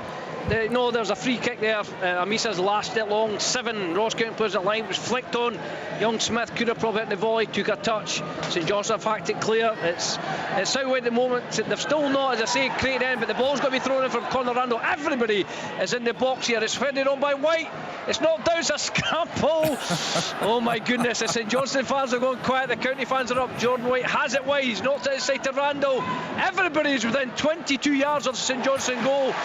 Good tackle from Mackenzie Kirk. It's gone all the way back to Amisa. We are 2 minutes, 30 seconds to go, but everybody is in the St Johnstone half. John, just give us an idea. Our commentary position there, you're in among the home fans. Just how tense is it around you right now? Unbelievable. They've just, you know, it's like they've been the better team. They've scored 2, missed 3 sitters, and they're only 2-1 up. And they said it could have been, as Leanne and Stephen are saying in the studio, it could have been 2 inches. Here's Amisa coming up front now. Oh, they've gone short. Nobody's picked up Nisbet. Edge of box, shoots, deflected. Oh, it's just past. It's another corner. Oh my word, this is insane. I can't take it. I'm not a fan of either club. Everybody was taking a miss because Amisa started running up the park and they were waiting for him and they took it short to Nisbet. His shot was deflected away. So everybody, and I mean everybody apart from Conor Randall and the corner taker are in the box here. It's frantic. It's Keystone Cup stuff. The ball, it's a pure ball. It's flicked on by Samuel, and St Johnstone are going to break. Is he going to shoot? Is he going to shoot? Yes, he is. Oh, it's a shocking effort. It's a shocking effort. Look, we've still got a minute and a half to go. It's still 2-1. How? Why St Johnstone are hanging on? Oh my goodness me, Dundee have got one back. Lyle Cameron has driven it in from the edge of the box. It's a magnificent strike. The Kelly fans are silenced. We still have 5 minutes to play here, and it's down to 3-2 now to Kilmarnock. What a goal by Lyle Cameron. It's absolutely good. There are always goals in that fixture. Yeah, always goals, but just to go back to John, the drama, I can't believe Sidibe's shot. Oh, here's a chance for Mackenzie Kirk. He's 1-1 with Randall. Randall's got back brilliantly, but Mackenzie Kirk's still got the ball. He's looking to finish it. Oh, shot and save, man. Honestly, the fans are going nuts. They don't know whether he's got to go to the corner, you know. They're up on their feet, they're sitting on their backsides. The St Johnstone fans, we are now 30 seconds away. St Johnstone were going to the corner about 8 minutes ago, and they were at this stage of the game, and they're still not decided they're not doing it now. Stupid foul from Lapata there. It's a red card, straight red card. He's told the referee what he thinks of him, and John Beaton does not take too kindly to that. So off is Ashford. He's been red carded. This is the John Robertson show. What a job he's doing. Brilliant, Robert. You're brilliant blinder there, mate. You ever played golf with Robbie? He loves to talk. What's that? Sorry? I said, have you ever played golf with a wee man? He loves to chat. Right, OK, so let's just quickly, we'll get the full-time whistle from John. There'll be a wee delay there because it's sending off. Rory Lloyd, full-time whistle, Celtic Park. Yes, full-time whistle at Celtic Park. Kenny, Celtic run out comfortable winners in the end. Hibs did have a pretty decent second half, it has to be said, but Celtic always looking dangerous on the counter. They were able to bring on the likes of Johnny Kenny and Sean McCardle as the game went on. The game was kind of dead by that point, and as I said, Celtic 3, Hibs 1 is probably about right in terms of the match. St Johnstone 2, Ross County 1. The Saints live again and roll on to Tynecastle on Wednesday night. County to Dundee. Full coverage in sports and St Johnstone 32 points, Ross County 35, Dundee 37 points. Chick Young, any sign of an equaliser? Well, I just don't know in this game. Just a reminder, it's Kilmarnock 3, Dundee 2. We have 9 minutes of time added on. We have played 7 of them, and Dundee, well, you know, they haven't pushed everybody up. Simon Murray still ploughing much of a own furrow up there. They've had a lot of possession, a lot of chances to get forward. Kilmarnock, the crowd have been silenced quite a bit, I have to say. They were joyous in the wake of that third goal, but that one coming back while Cameron's second of the afternoon has silenced them. A bit of nervous silence, I think, Kenny, from the Kelly fans around here, but they're getting their team forward again. Simon Fraser Murray down the left hand side, can you get it across? Doesn't happen. So it's the last throw of the dice now, and Kilmarnock have a corner kick. They want to keep it down that end. Remember, they are scanted safety with 3 points for this afternoon, but it's very much a troubled afternoon for Dundee. They're trailing this by 3-2 with a minute left to save it. Yeah, we've got all the pictures coming in here. Don Cowie looks a very worried man as he leaves the park in Perth. As does Simo Valakari. We've heard a lot about him. Tynecastle, Hearts 3, Motherwell 0. Yeah, Simo Valakari has done a good job there in recent weeks. He's tightened things up at the back. It was a must-win today. He got the job done despite some really horrendous misses from his strikers there. We can see him congratulating his players, so they live to fight another day. Alan Preston, full-time whistle, has gone at Tannadice, and a really good showing from the home team. Yeah, they were very good. Motherwell played their part in that opening period, but the second half parts were great. 2 goals for Shanklin, 1 for James Forrest. We could have had more, some good goalkeeping, some misses as well. A comfortable afternoon's work for Hearts. Right, thank you to Al there. We'll get some reaction for you on the telly. We're on to around about 5:20 the telly. The conversation continues on BBC Radio Scotland right through until 7 o'clock. We'll get a full-time report from Derek Ferguson. He's at that big game, the league Two playoff final first leg. East Kilbride at home to Bonnyrigg Rose. We'll get to Derek in just 1 minute, but let's get to the game at Rugby Park. Chick Young still playing there. 99 minutes have come and gone. It's Stan Kilmarnock will get all 3 points and keep themselves to Premier League. Danny Armstrong put them ahead with a penalty kick. There was a good strong claim for Simon Murray to have a penalty. That was refused. Lyle Cameron in second half made it 1 each, and then Bruce Anderson with a header made it 2-1 to Kilmarnock. Robbie Dees made it 3-1 before Rangers bound Lyle Cameron got his second to make it 3-2. We have played 99, just coming up to 100 minutes. Chance for Dundee. Oh, what a save! It's just touched out the corner. It was Mulligan with the effort, but the goalkeeper O'Hara just got down to that right hand side, turned it out the corner. We are just about to kiss 100 minutes of football in this game, and there's a last throw of the dice for Dundee. Everyone's up, including the goalkeeper. Every player, by the player taking the corner, is inside the 18-yard box. Here it comes. It's busy in there, obviously, and suddenly the ball is cleared to the left-hand side. Still have a chance, Dundee, to get this in the box. The goalkeeper remains up, and Kilmarnock above the park. The full-time whistle has gone. Dundee are beaten 3-2. Their old pals Derry McInnes and Tony Dockery hugged down there for various reasons. Old friends they are, but the problems are with Dundee, the joys with Kilmarnock. They survive, and Dundee have issues to face now in the last couple of games. It finished here at Rugby Park. Kilmarnock 3, Dundee 2. Thanks to Chick Young. For how many more games he will be Kilmarnock manager, Derek McInnes will perhaps get a better idea when we hear his post-match interviews. Promised Chick he will talk about that link with Hearts. As for Dundee, Leanne Crichton, the failures have been obvious all season. Huge defensive issues. They've played 36 games. They've conceded 76 goals. It's horrendous defending. Nah, it's criminal. At any level of the game, these types of goals will be costly. If you can keep a clean sheet, I always think in games you will create something, whether that's off a set piece or a mistake from the opposition, but you've got to give yourself a fighting chance, and more often than not this season they just haven't done that. Yeah, that is a real worrying time for Tony Dockery. You could see the emotions he was going through in the touchline there. Just at that same point in our screens here in the studio, Sima Valakari really pumped with the fans up there in Perth. We've heard from various St Johnstone fans how much he's bought into the community up there. Very popular figure. It's not gone the way he wanted it to on the park, but they have given themselves a fighting chance with that victory at home to Ross County this afternoon. A victory they thoroughly deserve. 32 points for Saints, Ross County 35, Dundee 37. We'll look at the table in a few minutes time. We'll go right through that for you. We'll get the classifieds up in a few minutes time as well. Let's just dip into a couple of the playoff games we've been covering for you this afternoon. Derek Ferguson is at K Park for us. East Kilbride against Bonnyrigg Rose. That is the first leg of the League 2 playoff final. Derek, what was the final score? That was magic stuff here at K Park. It finished East Kilbride 3, Bonnyrigg Rose 1 there. A first half largely dominated by East Kilbride, and they took the lead 2 minutes in. Elliott with a looping header from 12 yards out at the angle. Bonnyrigg, though, they equalised against the run of play in 16 minutes. It was ex-player Aaron Arnott with a precise finish from about 12 yards out.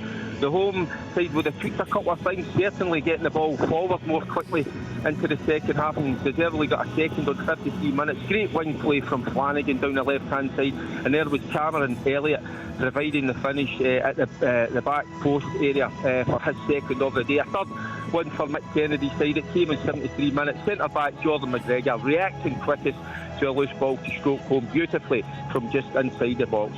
Fully deserved victory for East Kilbride as they take a 3-1 lead to New Dundas Park next Saturday. What a game in store, Ken. Thanks to Derek Ferguson. It's a fascinating story what's happening at East Kilbride. We'll get more on that later in the programme. Let's get to the Championship playoff semi-final second leg. Airdrie at home to Stenhousemuir. Get the full-time score from Gully Singh. Yeah, it's ended here. Airdrie 2, Stenhousemuir 1. Airdrie advanced to the Scottish Championship playoff final. They prepared to play Cove Rangers in an attempt to secure their league status. The home side dominated proceedings early in the first half with efforts from Frizzell and Wilson. Stenny captain Gregor Buchanan's attempted curling shot from the result of a corner. That was the only decent chance for the visitors in the first period. Airdrie's Dylan McDonald went close for the opener after Chris Mockery fed a pass. McDonald's hit well saved by Jameson. The opening goal did arrive in 39 minutes. The resistance was finally broken broken after a corner was sent to the back post. Alex Bannon left unchallenged. He was just able to nod it home and put the tie to bed. Lewis Strap went close before half-time with a thunderous drive. Jameson delivered again with another excellent save. Then Ben Wilson put the game well and truly beyond the League One side on 53 minutes before Stenhousemuir pulled one back through Matty Yates with a deflected shot, but it's ended here. Airdrie 2, Stenhousemuir 1. It's 5-2 on aggregate. Thanks to Gully Singh. We'll have a look at the Premiership table in just a few minutes' time, but before that, let's get the classified scores for you this afternoon. My goodness, it's been an incredible afternoon of drama right across Scottish football. Some huge games in the top flight this afternoon. So let's have a look at these. One game, of course,